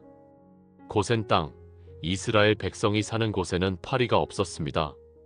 하나님이 당신의 백성을 구별하신 겁니다. 바로가 또 타협을 시도했습니다. 출애굽기 8장 25절입니다. 바로가 모세와 아론을 불러 이르되 너희는 가서 이 땅에서 너희 하나님께 희생제사를 드리라. 이 땅에서 제사하라는 겁니다. 이집트를 떠나지 말라는 겁니다. 그러나 모세는 거절했습니다. 출애굽기 8장 26절에서 27절입니다. 모세가 이르되 그리함은 불가하니이다. 우리가 우리 하나님 여호와께 희생제사를 드리는 것은 애굽 사람이 싫어하는 것이니 만일 애굽 사람이 싫어하는 것을 그들의 목전에서 희생제사로 드리면 그들이 우리를 돌로 치지 아니하리이까. 우리가 사흘 길쯤 광야로 들어가서 우리 하나님 여호와께서 우리에게 명령하시는 대로 그에게 희생제사를 드릴 것이니이다. 완전한 분리가 필요했습니다. 세상에서 나와야 했습니다. 바로가 다시 양보했습니다. 출애굽기 8장 28절입니다. 바로가 이르되 내가 너희를 보내리니 너희가 광야에서 너희의 하나님 여호와께 희생제사를 드릴 것이나 너무 멀리 가지는 말라. 그리고 나를 위하여 기도하라. 너무 멀리 가지 말라. 또 다른 타협이었습니다. 그러나 모세가 기도하자 파리가 사라졌습니다. 출애굽기 8장 31절에서 32절입니다. 여호와께서 모세의 말대로 하사파리 떼를 바로와 그의 신하와 그의 백성에게서 떠나게 하시니 하나도 남지 아니하였더라. 그러나 바로가 이번에도 그의 마음을 완강하게 하여 백성을 보내지 아니하였더라. 또 마음을 바꾸었습니다. 재앙이 사라지자 약속을 어겼습니다. 다섯 번째 재앙은 가축 전염병 재앙이었습니다. 출애굽기 9장 1절에서 6절입니다. 여호와께서 모세에게 이르시되 바로에게 들어가서 그에게 이르라. 히브리 사람의 하나님 여호와께서 말씀하시기를 내 백성을 보내라. 그들이 나를 섬길 것이니라. 내가 만일 그들 보내기를 거절하고 아직까지 그들을 붙잡아 두면 여호와의 손이 들에 있는 내 가축 곧 말과 나귀와 낙타와 소떼와 양떼에 더하리니 심한 전염병이 있을 것이며 여호와가 이스라엘의 가축과 애굽의 가축을 구별하리니 이스라엘 자손에게 속한 것은 하나도 죽지 아니하리라 하셨다 하라. 여호와께서 시기를 정하여 이르시되 내일 여호와가 이 일을 이 땅에서 행하리라 하시더니 이튿날 여호와께서 이 일을 행하시니 애굽의 모든 가축은 죽었으나 이스라엘 자손의 가축은 하나도 죽지 아니한지라. 애굽의 모든 가축이 죽었습니다. 그러나 이스라엘 가축은 하나도 죽지 않았습니다. 명확한 구별이었습니다. 출애굽기 9장 7절입니다. 바로가 사람을 보내어 본즉 이스라엘의 가축은 하나도 죽지 아니하였더라. 그러나 바로의 마음이 완강하여 백성을 보내지 아니하니라. 확인까지 했습니다. 이스라엘 가축이 살아있는 것을 보았습니다. 그러나 여전히 마음을 돌이키지 않았습니다. 여섯 번째 재앙은 악성 종기 재앙이었습니다. 출애굽기 9장 8절에서 11절입니다. 여호와께서 모세와 아론에게 이르시되 너희는 아궁이에 제 두 움큼을 가지고 모세가 바로의 목전에서 하늘을 향하여 날리라. 그것이 애굽 온 땅의 먼지가 되어 애굽 온 땅의 사람과 가축에게 붙어 독종이 발하리라. 그들이 아궁이의 재를 가지고 바로 앞에 서서 모세가 하늘을 향하여 날리니 사람과 가축에게 붙어 독종이 발하고 요술사들도 독종으로 말미암아 모세 앞에 서지 못하니 독종이 요술사와 모든 애굽 사람에게 발하였음이라. 요술사들조차 모세 앞에 설 수 없었습니다. 독종이 그들에게도 발했기 때문입니다. 출애굽기 9장 12절입니다. 그러나 여호와께서 바로의 마음을 완강하게 하셨으므로 그가 그들에게 귀를 기울이지 아니하니 여호와께서 모세에게 말씀하신 것과 같더라. 여기서 처음으로 여호와께서 바로의 마음을 완강하게 하셨다는 표현이 나옵니다. 바로가 계속 거절하자 하나님이 그의 완악함을 확정하신 겁니다. 일곱 번째 재앙은 우박 재앙이었습니다. 출애굽기 9장 13절에서 19절입니다. 여호와께서 모세에게 이르시되 아침에 일찍이 일어나 바로 앞에 서서 그에게 이르라. 히브리 사람의 하나님 여호와께서 이같이 말씀하시기를 내 백성을 보내라. 그들이 나를 섬길 것이니라. 내가 이번에는 모든 재앙을 너와 내 신하와 내 백성에게 내려 내가 온 천하에 나와 같은 자가 없음을 알게 하리라. 내가 손을 펴서 전염병으로 너와 내 백성을 쳤더라면 내가 세상에서 끊어졌겠으나 내가 너를 세운 것은 내 능력을 내게 보이고 내 이름을 온 천하에 전파하게 하려 하였음이라. 내가 여전히 내 백성 앞에 자신을 높이고 그들을 보내지 아니하느냐. 보라, 내일 이맘때에 내가 심한 우박을 내리리니 애굽 개국 이래로 그와 같은 일이 없었던 것이리라. 이제 사람을 보내어 내 가축과 내 들에 있는 것을 모두 안전한 곳에 들이라. 사람이나 짐승이나 들에 있어서 집으로 돌아오지 않은 자에게는 우박이 내리리니 그들이 죽으리라 하셨다 하라. 경고를 주셨습니다. 우박이 내릴 것이니 가축과 사람을 집으로 들이라는 경고였습니다. 출애굽기 9장 20절에서 21절입니다. 바로의 신하 중에 여호와의 말씀을 두려워하는 자들은 그 종들과 가축을 집으로 피하게 하였으나 여호와의 말씀을 무시한 자는 그 종들과 가축을 들에 그대로 두었더라. 어떤 이들은 두려워하여 순종했고 어떤 이들은 무시했습니다. 그리고 재앙이 내렸습니다. 출애굽기 9장 22절에서 26절입니다. 여호와께서 모세에게 이르시되 하늘을 향하여 내 손을 내밀어 애굽 온 땅의 사람과 가축과 밭의 모든 채소 위에 우박이 내리게 하라. 하심에 모세가 하늘을 향하여 지팡이를 내밀매 여호와께서 우레와 우박을 보내시고 불을 내려 땅에 달하게 하시니 여호와께서 우박을 애굽 땅에 내리심에 우박과 불덩이가 우박에 섞여 내리니 이는 심히 무거운지라 애굽 온 땅에 그 개국 이래로 그와 같은 일이 없었더라. 우박이 애굽 온 땅에서 사람과 가축을 막론하고 들에 있는 자를 다 쳤으며 우박이 또 들의 모든 채소를 치고 들의 모든 나무를 꺾어 쓰되 이스라엘 자손이 사는 고센 땅에는 우박이 없었더라. 고센 땅에는 우박이 없었습니다. 또 한 번 하나님이 당신의 백성을 구별하셨습니다. 바로가 급히 모세를 불렀습니다. 출애굽기 9장 27절에서 28절입니다. 바로가 사람을 보내어 모세와 아론을 불러서 그들에게 이르되 이번은 내가 범죄하였노라. 여호와는 의로우시고 나와 내 백성은 악하도다. 여호와께 구하라. 하나님의 우레와 우박은 족하니 내가 너희를 보내리니 너희가 다시는 머물지 않으리라. 처음으로 죄를 인정했습니다. 내가 범죄했다. 여호와는 의로우시다. 그러나 이것도 진심이 아니었습니다. 모세가 대답했습니다. 출애굽기 9장 29절에서 30절입니다. 모세가 그에게 이르되 내가 성읍에서 나가자마자 내 손을 여호와를 향하여 펴리니 그리하면 우레가 그치고 우박이 다시 있지 않을지라. 내가 여호와께서 땅의 주이심을 알리라. 그러나 왕과 왕의 신하들이 여호와 하나님을 아직도 두려워하지 아니하는 줄을 내가 아나이다. 모세는 알고 있었습니다. 바로가 진심으로 회개한 것이 아니라는 것을 말입니다. 출애굽기 9장 33절에서 35절입니다. 모세가 바로를 떠나 성읍에서 나가 여호와를 향하여 손을 펴매 우레와 우박이 그치고 비가 땅에 내리지 아니하니라. 바로가 비와 우박과 우레가 그친 것을 보고 다시 범죄하여 그와 그의 신하들이 마음을 완강하게 하였으니 바로의 마음이 완강하여 이스라엘 자손을 보내지 아니하였으니 여호와께서 모세에게 말씀하신 것과 같더라. 또 마음을 바꾸었습니다. 일곱 번째 재앙도 바로의 마음을 돌이키지 못했습니다. 여덟 번째 재앙은 메뚜기 재앙이었습니다. 출애굽기 10장 3절에서 6절입니다. 모세와 아론이 바로에게 가서 그에게 이르되 히브리 사람의 하나님 여호와께서 이같이 말씀하시기를 내가 어느 때까지 내 앞에 겸손하기를 거절하겠느냐?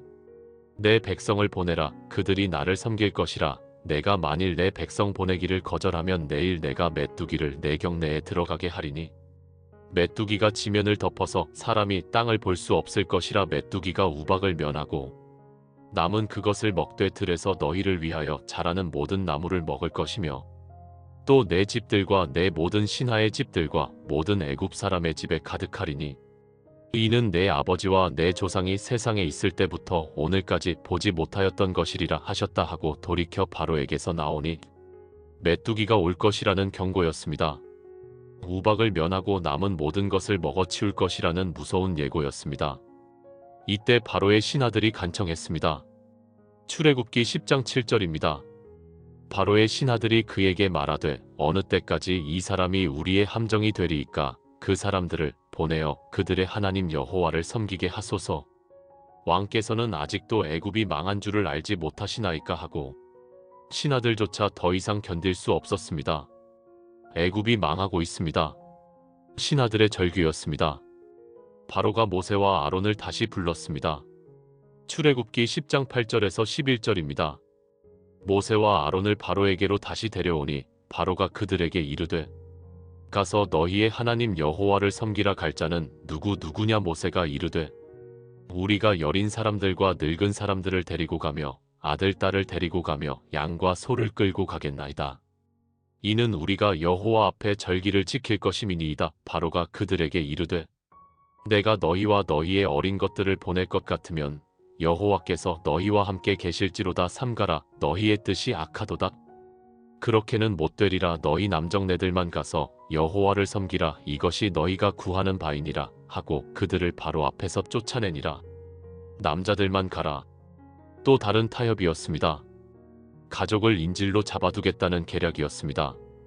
그러나 모세는 받아들이지 않았습니다. 그리고 재앙이 내렸습니다. 출애굽기 10장 12절에서 15절입니다. 여호와께서 모세에게 이르시되 내 손을 애굽 땅 위에 들어 메뚜기를 애굽 땅 위에 올라오게 하여 우박에 상하지 아니한 밭의 모든 채소를 먹게 하라. 모세가 애굽 땅 위에 그의 지팡이를 들매 여호와께서 동풍을 일으켜 온 낮과 온 밤에 불게 하시니 아침에 동풍이 메뚜기를 불어들인지라 메뚜기가 애굽 온 땅에 이르러 그 사방에 내림에 그 수가 심히 많으니 이런 메뚜기는 전에도 없었고 후에도 없을러라. 메뚜기가 온 지면에 덮여 나름의 땅이 어둡게 되었고 메뚜기가 우박에 상하지 아니한 밭의 채소와 나무의 열매를 다 먹었으므로 애굽 온 땅에서 나무와 밭의 채소가 푸른 것은 남지 아니하였더라. 모든 것을 먹어치웠습니다. 애굽의 식량이 완전히 사라진 겁니다. 바로가 급히 모세를 불렀습니다. 출애굽기 10장 16절에서 17절입니다. 바로가 급히 모세와 아론을 불러서 이르되 내가 너희의 하나님 여호와와 너희에게 범죄하였노니 청하건대 나의 죄를 이번만 용서하고 너희의 하나님 여호와께 구하여 이 죽음만은 내게서 떠나게 하라. 이 죽음만은 떠나게 해달라. 간절한 부탁이었습니다. 모세가 기도했습니다. 출애굽기 10장 18절에서 19절입니다. 그가 바로에게서 나가서 여호와께 구하였더니 여호와께서 돌이켜 서풍이 불게 하사 심히 강하게 하심에 메뚜기를 불어 홍해에 몰아넣으시니 애굽 온 땅에 메뚜기가 하나도 남지 아니하니라. 메뚜기가 사라졌습니다. 그런데 출애굽기 10장 20절입니다. 그러나 여호와께서 바로의 마음을 완강하게 하셨으므로 이스라엘 자손을 보내지 아니하였더라. 또 마음을 바꾸었습니다. 8번째 재앙도 바로를 돌이키지 못했습니다. 9번째 재앙은 흑암 재앙이었습니다. 출애굽기 10장 21절에서 23절입니다. 여호와께서 모세에게 이르시되 하늘을 향하여 내 손을 들어서 애굽 땅 위에 흑암이 있게 하라.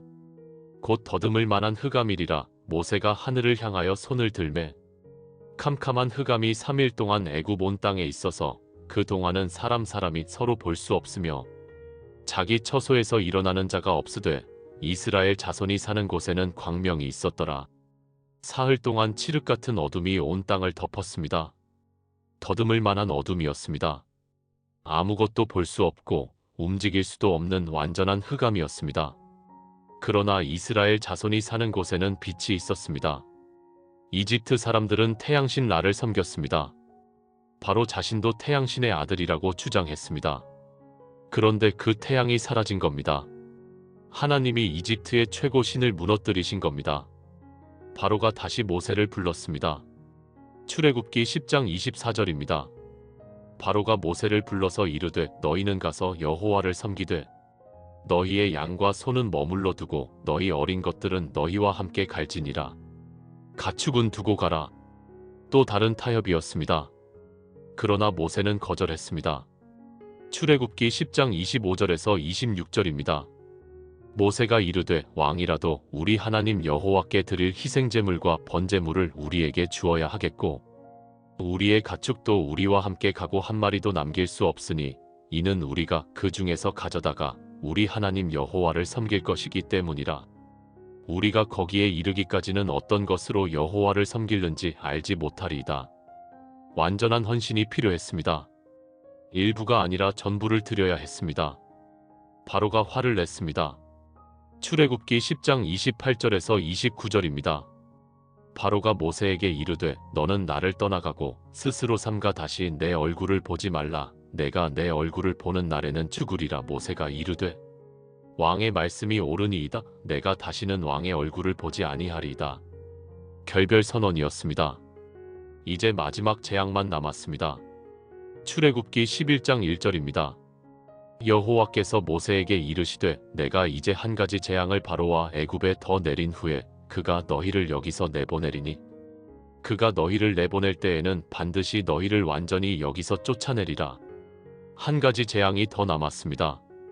그리고 그것이 결정적인 재앙이 될 것이었습니다. 출애굽기 11장 4절에서 7절입니다.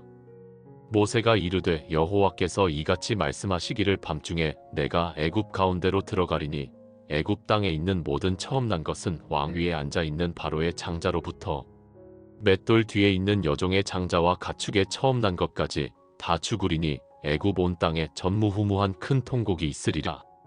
그러나 이스라엘 자손에게는 개들도 그 혀를 움직이지 아니하리니 사람이나 짐승에게라. 여호와께서 애굽 사람과 이스라엘 사이를 구별하시는 줄을 너희가 알리라 하셨나니 장자의 죽음이었습니다.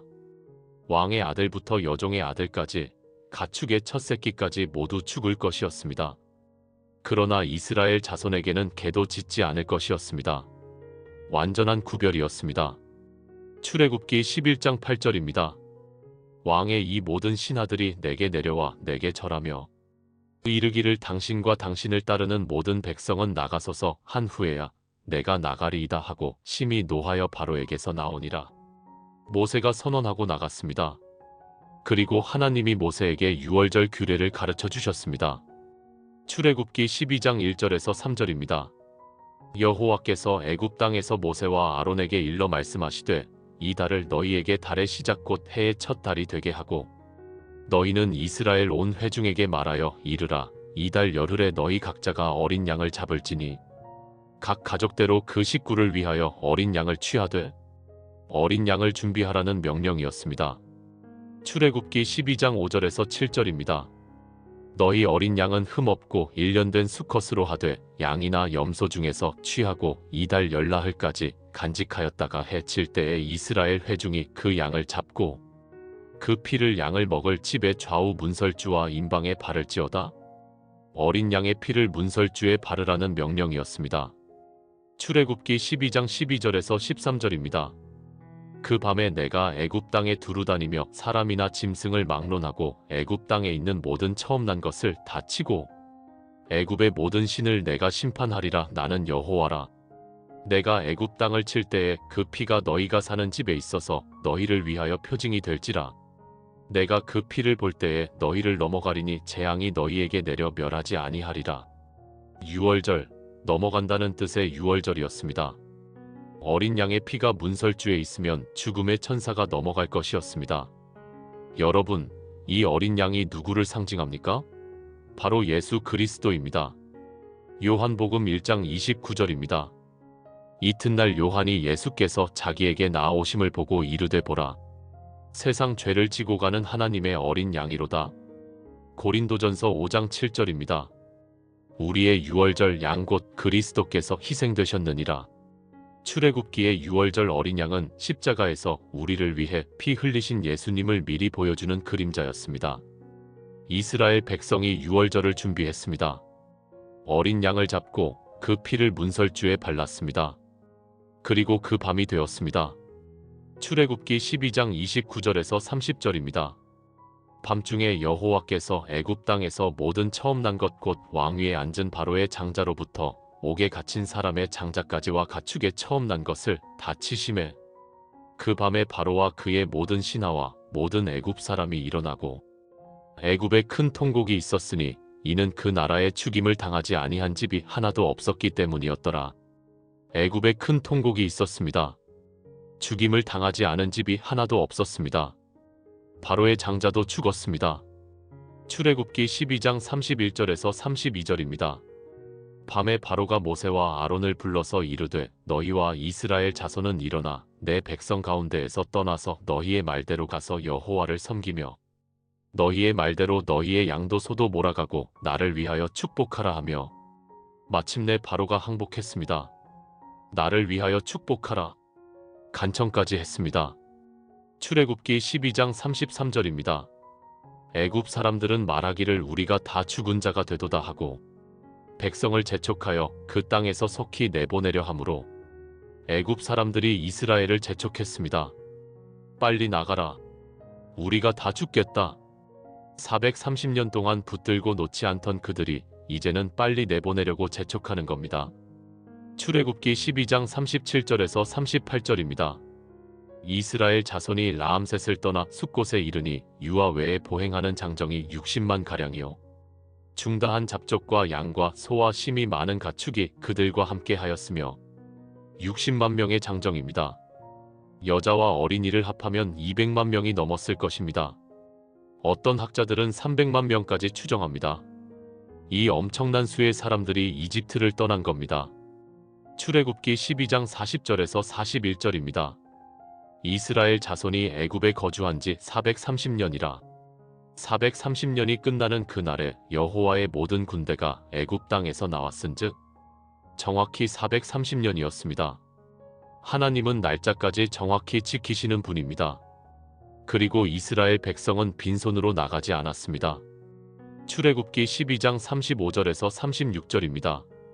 이스라엘 자손이 모세의 말대로 하여 애굽 사람에게 은 패물과 금, 패물과 의복을 구하매 여호와께서 애굽 사람들에게 이스라엘 백성에게 은혜를 입히게 하사 그들이 구하는 대로 주게 하심으로 그들이 애굽 사람의 물품을 취하였더라. 애굽 사람들이 자기 재물을 주었습니다. 430년 동안의 노동 대가를 받고 나간 겁니다. 하나님의 약속이 그대로 이루어졌습니다. 그런데 이집트를 떠난 지 얼마 안 되어 문제가 생겼습니다. 바로가 마음을 바꾼 겁니다. 출애굽기 14장 5절입니다. 그 백성이 도망한 사실이 애굽 왕에게 알려짐에 바로와 그의 신하들이 그 백성에 대하여 마음이 변하여 이르되 우리가 어찌 이같이 하여 이스라엘을 우리를 섬김에서 놓아 보냈는가 하고 우리가 왜 그들을 보냈는가 후회하기 시작한 겁니다. 출애굽기 14장 6절에서 9절입니다. 바로가 곧 그의 병거를 준비하고 그의 백성을 데리고 가는데 특별 병거 600대와 애굽의 다른 모든 병거를 바라니 각 병거에는 지휘관이 있었더라. 여호와께서 애굽 왕 바로의 마음을 완강하게 하셨으므로 그가 이스라엘 자손의 뒤를 따르니 이스라엘 자손이 담대히 나갔음이라. 애굽 사람들과 바로의 말들, 병거들과 그 마병과 그 군대가 바알스본 맞은편 비하히롯 곁 해변 그들의 장막 곁에서 그들에게 따라 미치니라. 600대의 특별 병거와 모든 병거가 이스라엘을 추격했습니다. 이집트 최정예 군대가 무장을 하지 않은 민간인 집단을 뒤쫓은 겁니다. 출애굽기 14장 10절에서 12절입니다. 바로가 가까이 올 때에 이스라엘 자손이 눈을 들어 본즉 애굽 사람들이 자기들 뒤에 이른지라. 이스라엘 자손이 심히 두려워하여 여호와께 부르짖고 그들이 또 모세에게 이르되 애굽에 무덤이 없어서 당신이 우리를 이끌어내어 이 광야에서 죽게 하느냐? 어찌하여 우리를 애굽에서 이끌어내어 우리에게 이같이 하느냐? 우리가 애굽에서 당신에게 고한 말이 이것이 아니냐? 이르기를 우리를 내버려 두라. 우리가 애굽 사람을 섬길 것이라 하지 아니하더냐? 애굽 사람을 섬기는 것이 광야에서 죽는 것보다 낫겠노라. 백성들이 원망했습니다. 불평했습니다. 두려워했습니다. 앞은 바다요, 뒤는 군대였습니다. 사면이 막힌 절체절명의 순간이었습니다. 그때 모세가 말했습니다. 출애굽기 14장 13절에서 14절입니다.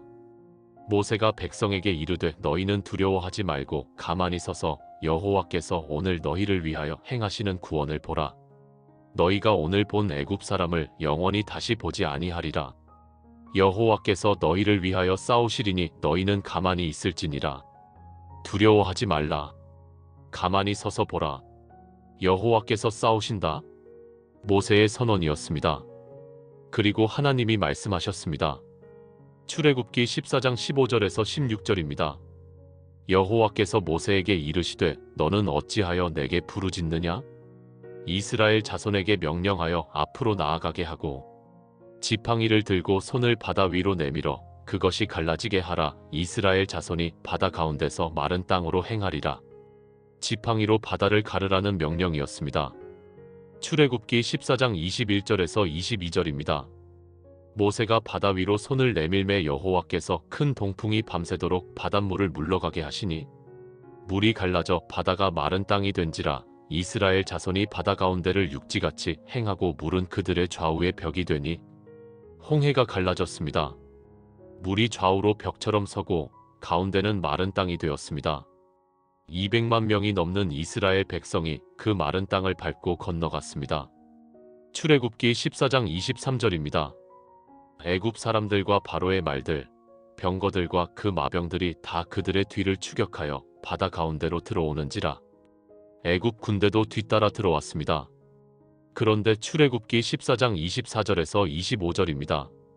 새벽에 여호와께서 불과 구름 기둥 가운데서 애굽 군대를 보시고 애굽 군대를 어지럽게 하시며 그들의 병거 바퀴를 벗겨서 달리기가 어렵게 하시니 애굽 사람들이 이르되 이스라엘 앞에서 우리가 도망하자. 여호와가 그들을 위하여 싸워 애굽 사람들을 치는도다. 애굽 군대가 혼란에 빠졌습니다. 병거 바퀴가 벗겨졌습니다. 그들이 깨달았습니다. 여호와가 그들을 위해 싸우신다. 그리고 출애굽기 14장 26절에서 28절입니다. 여호와께서 모세에게 이르시되 내 손을 바다 위로 내밀어 물이 애굽 사람들과 그들의 병거들과 마병들 위에 되돌아가게 하라 하시니 모세가 손을 바다 위로 내밀매 새벽에 바다가 그 세력을 회복한지라 애굽 사람들이 물을 거슬러 도망하나 여호와께서 애굽 사람들을 바다 가운데 엎으시니 물이 되돌아와서 병거들과 마병들을 덮되 그들의 뒤를 따라 바다에 들어간 바로의 온 군대를 덮고 하나도 남기지 아니하였더라. 물이 다시 합쳐졌습니다. 애굽 군대가 수장되었습니다. 하나도 남지 않았습니다. 출애굽기 14장 29절에서 30절입니다. 그러나 이스라엘 자손은 바다 가운데를 육지같이 행하였고 물이 그들의 좌우에 벽이 되었더라. 그날에 여호와께서 이같이 이스라엘을 애굽 사람의 손에서 구원하시매 이스라엘이 애굽 사람들이 바닷가에 죽어 있는 것을 보았더라. 완전한 구원이었습니다. 완전한 승리였습니다. 출애굽기 14장 31절입니다. 이스라엘이 여호와께서 애굽 사람들에게 행하신 그 큰 능력을 보았으므로 백성이 여호와를 경외하며 여호와와 그의 종 모세를 믿었더라. 백성이 여호와를 경외했습니다. 모세를 믿었습니다. 그리고 찬양했습니다. 출애굽기 15장 1절에서 2절입니다.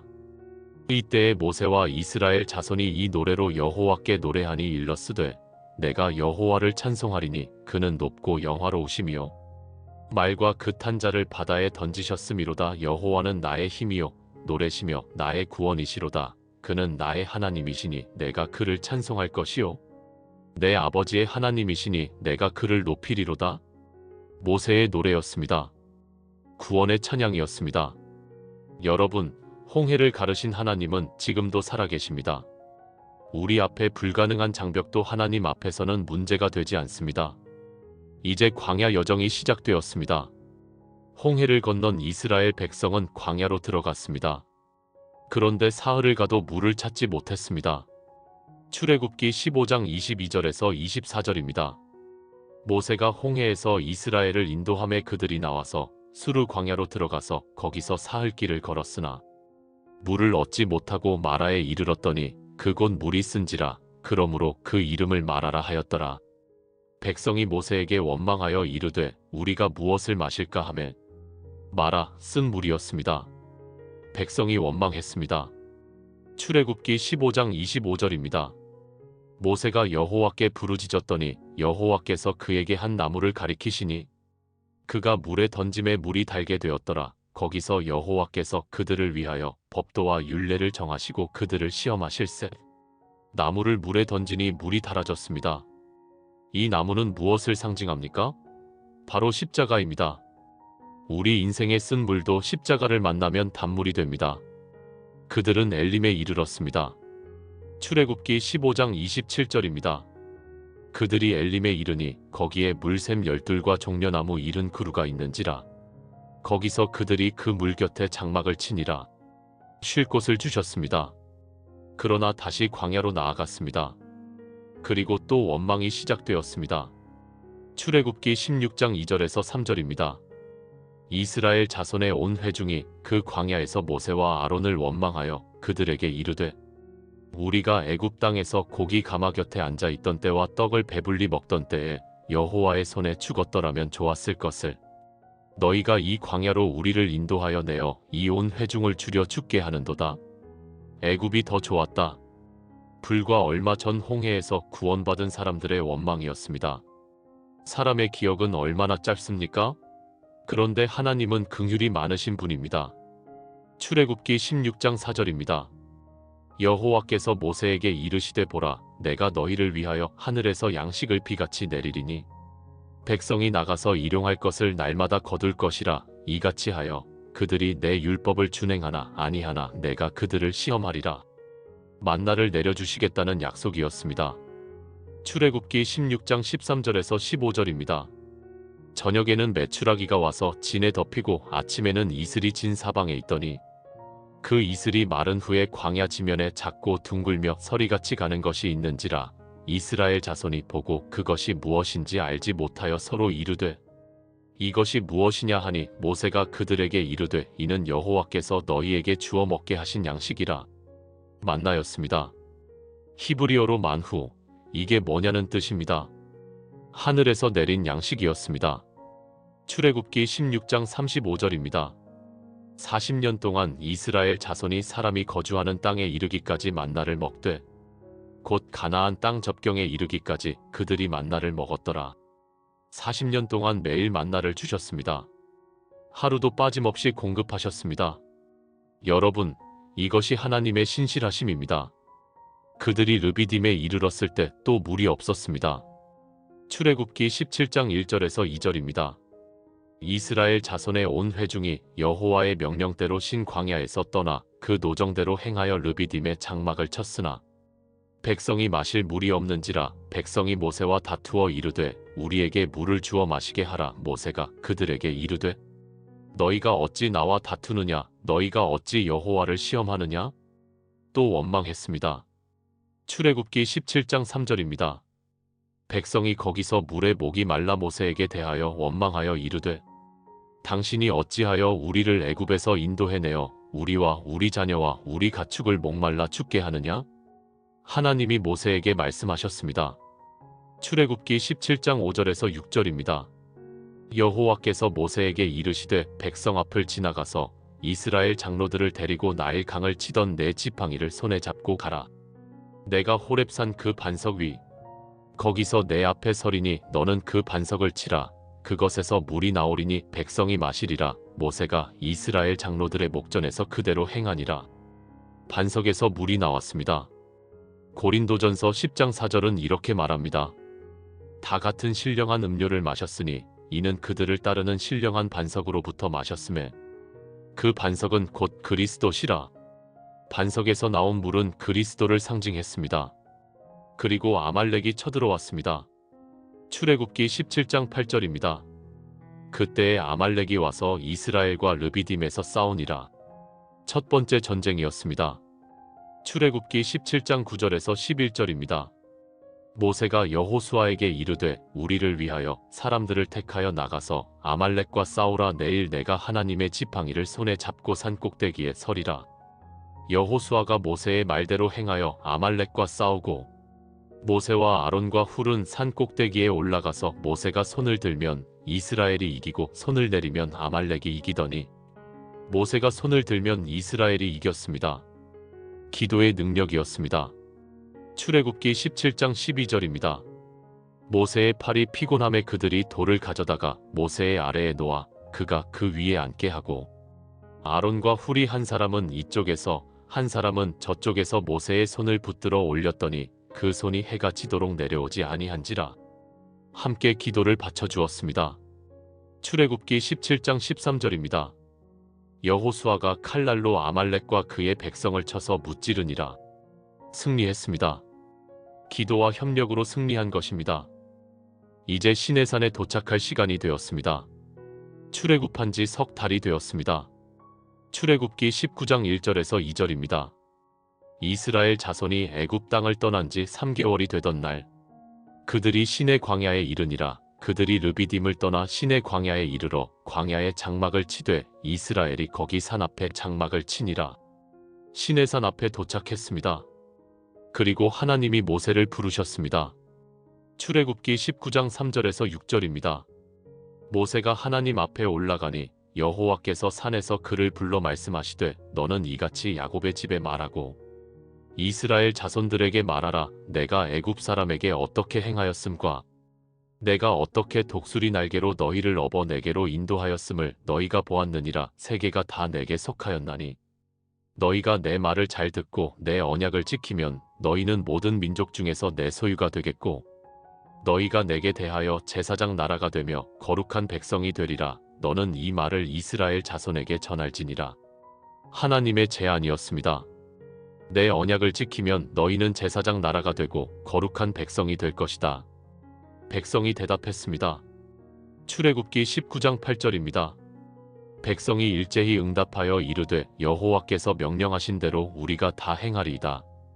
모세가 백성의 말을 여호와께 전하매 다 행하겠습니다. 백성의 약속이었습니다. 그리고 사흘째 되는 날 하나님이 시내산에 강림하셨습니다. 출애굽기 19장 16절에서 18절입니다. 셋째 날 아침에 우레와 번개와 빽빽한 구름이 산 위에 있고 나팔 소리가 매우 크니 진중 모든 백성이 다 떨더라. 모세가 백성을 거느리고 진에서 나와 하나님을 맞으려 감에 그들이 산 기슭에 서니 시내산의 연기가 자욱하니 여호와께서 불 가운데서 거기 강림하심이라. 그 연기가 옹기가마 연기같이 떠오르고 온 산이 크게 진동하며 무서운 광경이었습니다. 그리고 하나님이 십계명을 주셨습니다. 출애굽기 20장 1절에서 17절입니다. 하나님이 이 모든 말씀으로 말씀하여 이르시되 나는 너를 애굽 땅 종되었던 집에서 인도하여 낸 내 하나님 여호와니라. 너는 나 외에는 다른 신들을 내게 두지 말라. 너를 위하여 새긴 우상을 만들지 말고 또 위로 하늘에 있는 것이나 아래로 땅에 있는 것이나 땅 아래 물속에 있는 것에 어떤 형상도 만들지 말며 그것들에게 절하지 말며 그것들을 섬기지 말라. 나 내 하나님 여호와는 질투하는 하나님인즉 나를 미워하는 자의 죄를 갚되 아버지로부터 아들에게로 3, 4대까지 이르게 하거니와 나를 사랑하고 내 계명을 지키는 자에게는 1000대까지 은혜를 베푸느니라. 너는 내 하나님 여호와의 이름을 망령되게 부르지 말라. 여호와는 그의 이름을 망령되게 부르는 자를 죄 없다 하지 아니하리라. 안식일을 기억하여 거룩하게 지키라. 엿새 동안은 힘써 내 모든 일을 행할 것이나 일곱째 날은 내 하나님 여호와의 안식일인즉 너나 내 아들이나 내 딸이나 내 남종이나 내 여종이나 내 가축이나 내 문 안에 유하는 객이라도 아무 일도 하지 말라. 이는 엿새 동안에 나 여호와가 하늘과 땅과 바다와 그 가운데 모든 것을 만들고 일곱째 날에 쉬었음이라. 그러므로 나 여호와가 안식일을 복되게 하여 그 날을 거룩하게 하였느니라. 내 부모를 공경하라. 그리하면 내 하나님 여호와가 내게 준 땅에서 내 생명이 길리라. 살인하지 말라. 간음하지 말라. 도둑질하지 말라. 내 이웃에 대하여 거짓 증거하지 말라. 내 이웃의 집을 탐내지 말라. 내 이웃의 아내나 그의 남종이나 그의 여종이나 그의 소나 그의 낙이나 무릇 내 이웃의 소유를 탐내지 말라. 십계명입니다. 하나님 나라의 헌법입니다. 처음 네 계명은 하나님과의 관계를 다루고 나머지 6계명은 사람과의 관계를 다룹니다. 이것이 모든 율법의 근본입니다. 백성들이 두려워했습니다. 출애굽기 20장 18절에서 19절입니다. 뭇 백성이 우레와 번개와 나팔 소리와 산의 연기를 본지라. 그들이 보고 떨며 멀리 서서 모세에게 이르되 당신이 우리에게 말씀하소서. 우리가 들으리이다. 하나님이 우리에게 말씀하시지 말게 하소서. 우리가 죽을까 하나이다. 당신이 말하세요. 하나님이 직접 말씀하시면 우리가 죽을 것 같습니다. 백성의 두려움이었습니다. 그래서 모세가 중보자가 되었습니다. 하나님은 모세를 통해 많은 율법을 주셨습니다. 출애굽기 21장부터 23장까지는 각종 법규들이 기록되어 있습니다. 종에 관한 법, 상해에 관한 법, 재산에 관한 법, 사회 정의에 관한 법들이었습니다. 모두 다 백성이 어떻게 살아야 하는지 가르쳐주는 실제적인 법들이었습니다. 그리고 출애굽기 24장에서 언약이 체결되었습니다. 출애굽기 24장 3절입니다. 모세가 와서 여호와의 모든 말씀과 그의 모든 율례를 백성에게 전하매 그들이 한 소리로 응답하여 이르되 여호와께서 말씀하신 모든 것을 우리가 준행하리이다. 백성이 약속했습니다. 출애굽기 24장 7절에서 8절입니다. 언약서를 가져다가 백성에게 낭독하여 듣게 하니 그들이 이르되 여호와의 모든 말씀을 우리가 준행하리이다. 모세가 그 피를 가지고 백성에게 뿌리며 이르되 이는 여호와께서 이 모든 말씀에 대하여 너희와 세우신 언약의 피니라. 언약의 피였습니다. 히브리서 9장 19절에서 20절은 이렇게 말합니다. 모세가 율법대로 모든 계명을 온 백성에게 말한 후에 송아지와 염소의 피 및 물과 붉은 양털과 우슬초를 취하여 그 두루마리와 온 백성에게 뿌려 이르되 이는 하나님이 너희에게 명하신 언약의 피라 하고 이 언약의 피도 결국 예수 그리스도의 피를 미리 보여주는 그림자였습니다. 이제 하나님은 성막을 지으라고 명령하셨습니다. 출애굽기 25장 8절에서 9절입니다.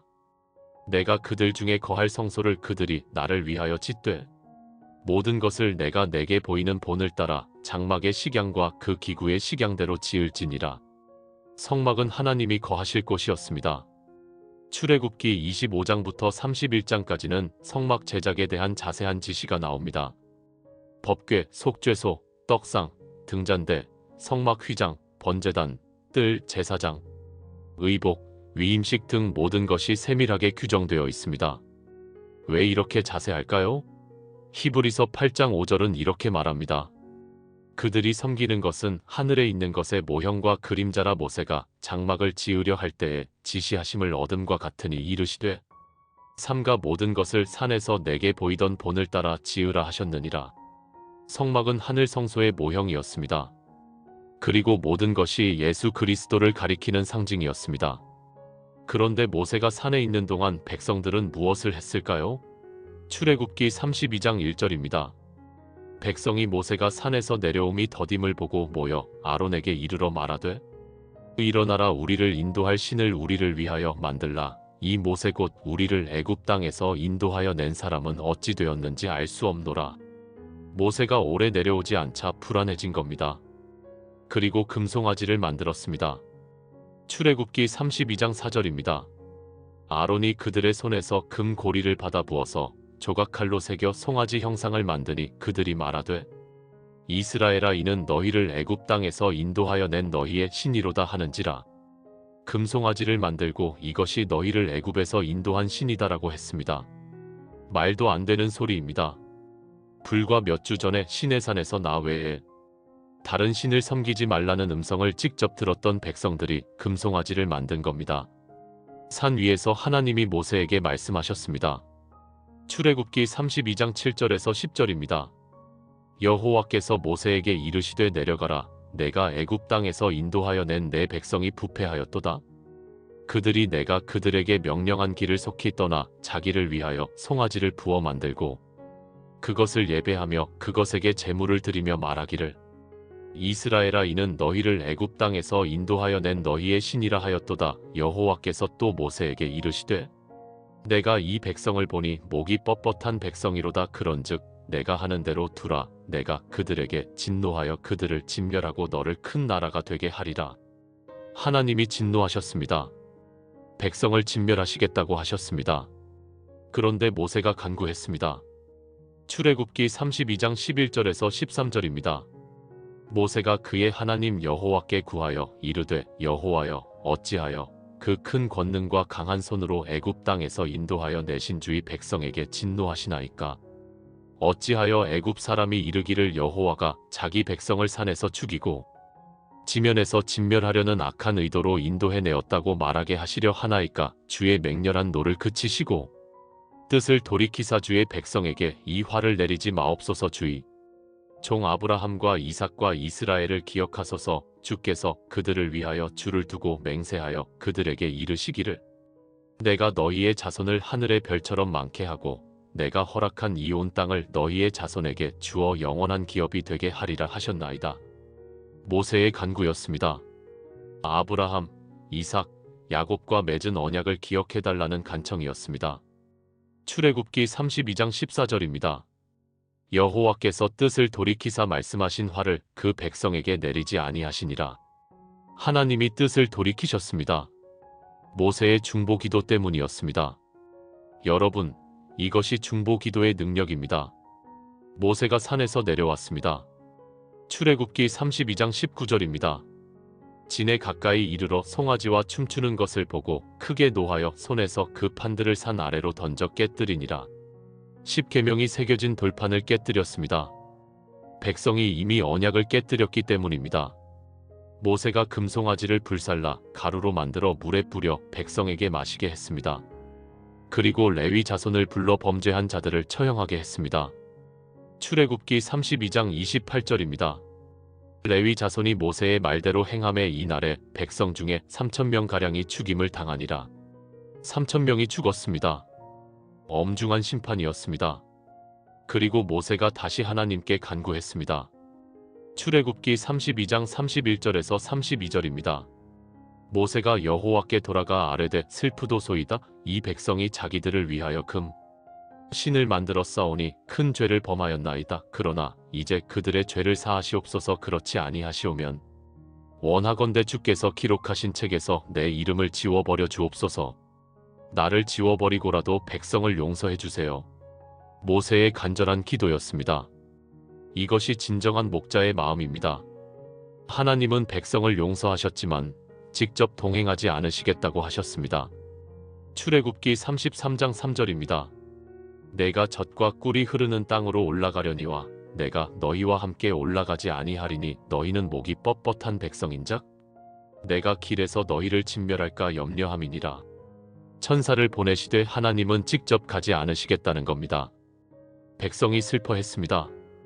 그리고 모세가 다시 간구했습니다. 출애굽기 33장 15절에서 16절입니다. 모세가 여호와께 아뢰되 주께서 친히 가지 아니하시려거든 우리를 이곳에서 올려보내지 마옵소서. 나와 주의 백성이 주의 목전에서 은총받은 줄을 무엇으로 알리이까? 주께서 우리와 함께 가심으로 나와 주의 백성이 땅 위의 모든 백성과 구별됨이 아니니까. 함께 가지 않으시면 가지 않겠습니다. 모세의 간청이었습니다. 하나님의 임재가 가장 중요하다는 고백이었습니다. 출애굽기 33장 17절입니다. 여호와께서 모세에게 이르시되 내가 말한 이 일도 내가 하리니 너는 내 목전에 은총을 입었고 내가 이름으로도 너를 알미니라. 하나님이 허락하셨습니다. 함께 가시겠다고 약속하셨습니다. 그리고 모세가 요청했습니다. 출애굽기 33장 18절입니다. 모세가 이르되 원하건대 주의 영광을 내게 보이소서. 하나님의 영광을 보여달라는 요청이었습니다. 출애굽기 33장 19절에서 23절입니다. 여호와께서 이르시되 내가 내 모든 선한 것을 내 앞으로 지나가게 하고 여호와의 이름을 내 앞에 선포하리라. 나는 은혜를 베풀 자에게 은혜를 베풀고 긍휼히 여길 자에게 긍휼을 베푸느니라. 또 이르시되 내가 내 얼굴을 보지 못하리니 나를 보고 살 자가 없음이니라. 여호와께서 또 이르시되 보라 내 곁에 한 장소가 있으니 너는 그 반석 위에 서라. 내 영광이 지나갈 때에 내가 너를 반석 틈에 두고 내가 지나가기까지 내 손으로 너를 덮었다가 손을 거두리니 내가 내 등을 볼 것이요 얼굴은 보지 못하리라. 하나님의 등만 볼 수 있었습니다. 하나님의 얼굴을 보면 죽기 때문입니다. 그러나 하나님은 당신의 선하심과 긍휼을 모세에게 보여주셨습니다. 모세는 다시 산에 올라가 새 돌판의 십계명을 받았습니다. 출애굽기 34장 28절입니다. 모세가 여호와와 함께 40일 40야를 거기 있으면서 떡도 먹지 아니하였고 물도 마시지 아니하였으며 여호와께서는 언약의 말씀 곧 십계명을 그 판들에 기록하셨더라. 40일 40야를 금식하며 하나님과 함께 있었습니다. 그리고 산에서 내려왔을 때 모세의 얼굴에서 광채가 났습니다. 출애굽기 34장 29절에서 30절입니다. 모세가 그 증거의 두 판을 모세의 손에 들고 시내산에서 내려오니 그 산에서 내려올 때에 모세는 자기가 여호와와 말하였으므로 말미암아 얼굴 피부에 광채가 나나 깨닫지 못하였더라. 아론과 온 이스라엘 자손이 모세를 볼 때에 모세의 얼굴 피부에 광채가 남을 보고 그에게 가까이 하기를 두려워하더니 하나님과 함께한 사람의 얼굴은 빛이 납니다. 모세는 수건으로 얼굴을 가려야 했습니다. 이제 성막을 건축할 차례였습니다. 출애굽기 35장부터 39장까지는 성막 건축 과정이 자세히 기록되어 있습니다. 하나님이 지시하신 대로 정확히 만들었습니다. 백성들이 자원하여 예물을 드렸습니다. 출애굽기 35장 21절입니다. 마음이 감동된 자와 자원하는 자가 다 와서 회막을 짓기 위하여 그 속에서 쓸 모든 것을 위하여 거룩한 옷을 위하여 예물을 가져다가 여호와께 드렸으니 너무 많이 드려서 모세가 중단시켜야 할 정도였습니다. 출애굽기 36장 5절에서 7절입니다. 모세에게 말하여 이르되 백성이 너무 많이 가져오므로 여호와께서 명령하신 일에 쓰기에 남음이 있나이다. 모세가 명령을 내림에 그들이 진중에 공포하여 이르되 남녀를 막론하고 성소에 드릴 예물을 다시 만들지 말라 하매 백성이 가져오기를 그친이 있는 재료가 모든 일을 하기에 넉넉하여 남음이 있었더라. 하나님의 일을 위해서는 사람들이 기쁘게 드립니다. 이것이 진정한 헌신입니다. 브살렐과 오홀리압이라는 장인들이 성막을 만들었습니다. 출애굽기 31장 2절에서 5절입니다. 내가 유다 지파 훌의 손자여 우리의 아들인 브살렐을 지명하여 부르고 하나님의 영을 그에게 충만하게 하여 지혜와 총명과 지식과 여러 가지 재주로 정교한 일을 연구하여 금과 은과 노스로 일하게 하며 보석을 깎아 물리며 나무를 새겨 여러 가지 일을 하게 하고 하나님이 그들에게 특별한 재능을 주셨습니다. 그들은 그 재능으로 성막을 아름답게 만들었습니다. 드디어 성막이 완성되었습니다. 출애굽기 39장 32절입니다. 이스라엘 자손이 이와 같이 성막 곧 회막의 모든 역사를 마치되 여호와께서 모세에게 명령하신 대로 다 행하고 명령대로 다 행했습니다. 모세가 검사했습니다. 출애굽기 39장 43절입니다. 모세가 그 마친 모든 것을 본즉 여호와께서 명령하신 대로 되었으므로 모세가 그들에게 축복하였더라. 모든 것이 하나님의 명령대로 되었습니다. 그리고 성막을 세우는 날이 왔습니다. 출애굽기 40장 2절입니다. 첫째 달 초하루에 성막 곧 회막을 세울지니라. 정확히 출애굽한 지 1년이 되는 날이었습니다. 모세가 성막을 세웠습니다. 출애굽기 40장 33절입니다. 그가 또 성막과 제단 사방 뜰에 포장을 치고 뜰 문에 휘장을 다니라. 모세가 이같이 역사를 마치니 모든 것을 마쳤습니다. 그리고 놀라운 일이 일어났습니다. 출애굽기 40장 34절에서 35절입니다. 그 후에 구름이 회막에 덮이고 여호와의 영광이 성막에 충만함에 모세가 회막에 들어갈 수 없었으니 이는 구름이 회막 위에 덮이고 여호와의 영광이 성막에 충만함이었으며 하나님의 영광이 성막에 가득 찼습니다. 구름이 성막을 덮었습니다. 하나님이 그들 가운데 임재하신 겁니다. 출애굽기 40장 36절에서 38절입니다. 구름이 성막 위에서 떠오를 때에는 이스라엘 자손이 그 모든 행진하는 길에 앞으로 나아갔고 구름이 떠오르지 않을 때에는 떠오르는 날까지 나아가지 아니하였으며 낮에는 여호와의 구름이 성막 위에 있고 밤에는 불이 그 구름 가운데에 있음을 이스라엘의 온 족속이 그 모든 행진하는 길에서 그들의 눈으로 보았더라. 구름 기둥과 불 기둥으로 인도하셨습니다. 구름이 떠오르면 진행하고 구름이 머물면 머물렀습니다. 하나님이 직접 인도하신 겁니다. 사랑하는 여러분, 이것이 출애굽기입니다. 430년 노예 생활에서 시작하여 하나님의 능력으로 구원받고 광야를 지나 하나님과 언약을 맺고 마침내 하나님이 함께 거하시는 성막을 완성하기까지의 놀라운 여정입니다. 출애굽기는 단순한 옛날 이야기가 아닙니다. 이것은 우리의 이야기입니다. 우리도 죄의 노예였습니다. 그러나 예수 그리스도의 피로 구원받았습니다. 6월절 어린 양이신 예수님이 십자가에서 피 흘리셨기에 우리가 살았습니다. 우리도 광야 같은 세상을 지나갑니다. 때로는 물이 쓴 마라 같은 고난도 있고 메추라기와 만나 같은 공급도 있습니다. 그러나 하나님은 우리와 함께 계십니다. 우리에게도 십계명과 율법이 주어졌습니다. 우리가 어떻게 살아야 하는지 하나님이 가르쳐 주셨습니다. 그리고 무엇보다 중요한 것은 하나님이 우리와 함께 계신다는 것입니다. 출애굽기의 마지막 장면은 성막에 하나님의 영광이 가득한 모습입니다. 이것이 하나님의 궁극적인 목적입니다. 우리와 함께 거하시는 것입니다. 임마누엘, 하나님이 우리와 함께 계신다는 것입니다. 요한계시록 21장 3절은 이렇게 말합니다. 내가 들으니 보좌에서 큰 음성이 나서 이르되 보라 하나님의 장막이 사람들과 함께 있음에 하나님이 그들과 함께 계시리니 그들은 하나님의 백성이 되고 하나님은 친히 그들과 함께 계셔서 출애굽기에서 시작된 성막은 결국 새 하늘과 새 땅에서 완성될 것입니다. 하나님이 우리와 영원히 함께 계실 것입니다. 여러분, 지금 여러분 앞에 홍해 같은 장벽이 있습니까? 두려워하지 마세요. 홍해를 가르신 하나님이 여러분과 함께 계십니다. 지금 광야 같은 삶을 살고 계십니까? 낙심하지 마세요. 40년 동안 만나를 내려주신 하나님이 여러분을 책임지실 것입니다. 혹시 금송아지 같은 우상에 빠졌습니까? 회개하세요. 모세처럼 중보하시는 예수님이 계십니다. 하나님은 긍휼이 많으신 분입니다. 출애굽기가 우리에게 주는 가장 큰 메시지는 이것입니다. 하나님은 당신의 백성을 끝까지 사랑하신다. 하나님은 약속을 반드시 지키신다. 하나님은 우리와 함께 계신다. 430년을 기다리신 하나님입니다. 광야 40년을 인도하신 하나님입니다. 금송아지를 만든 백성도 용서하신 하나님입니다. 그 하나님이 지금도 여러분과 함께 계십니다. 여러분의 출애굽은 이미 시작되었습니다. 예수님이 십자가에서 다 이루었다고 외치신 그 순간 여러분의 출애굽이 완성되었습니다. 이제 약속의 땅을 향해 나아가는 일만 남았습니다. 구름 기둥과 불 기둥을 따라가세요. 하나님의 인도하심을 따라가세요. 때로는 이해되지 않는 길일 수도 있습니다. 때로는 광야 같은 길일 수도 있습니다.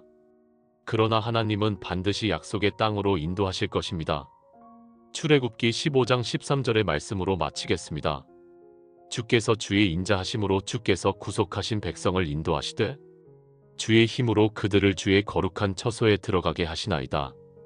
하나님이 여러분을 인도하실 것입니다. 하나님이 여러분을 거룩한 처소로 인도하실 것입니다. 믿으세요. 신뢰하세요. 그리고 하나님과 함께 앞으로 나아가세요. 출애굽의 하나님이 오늘도 여러분과 함께 계십니다. 아멘.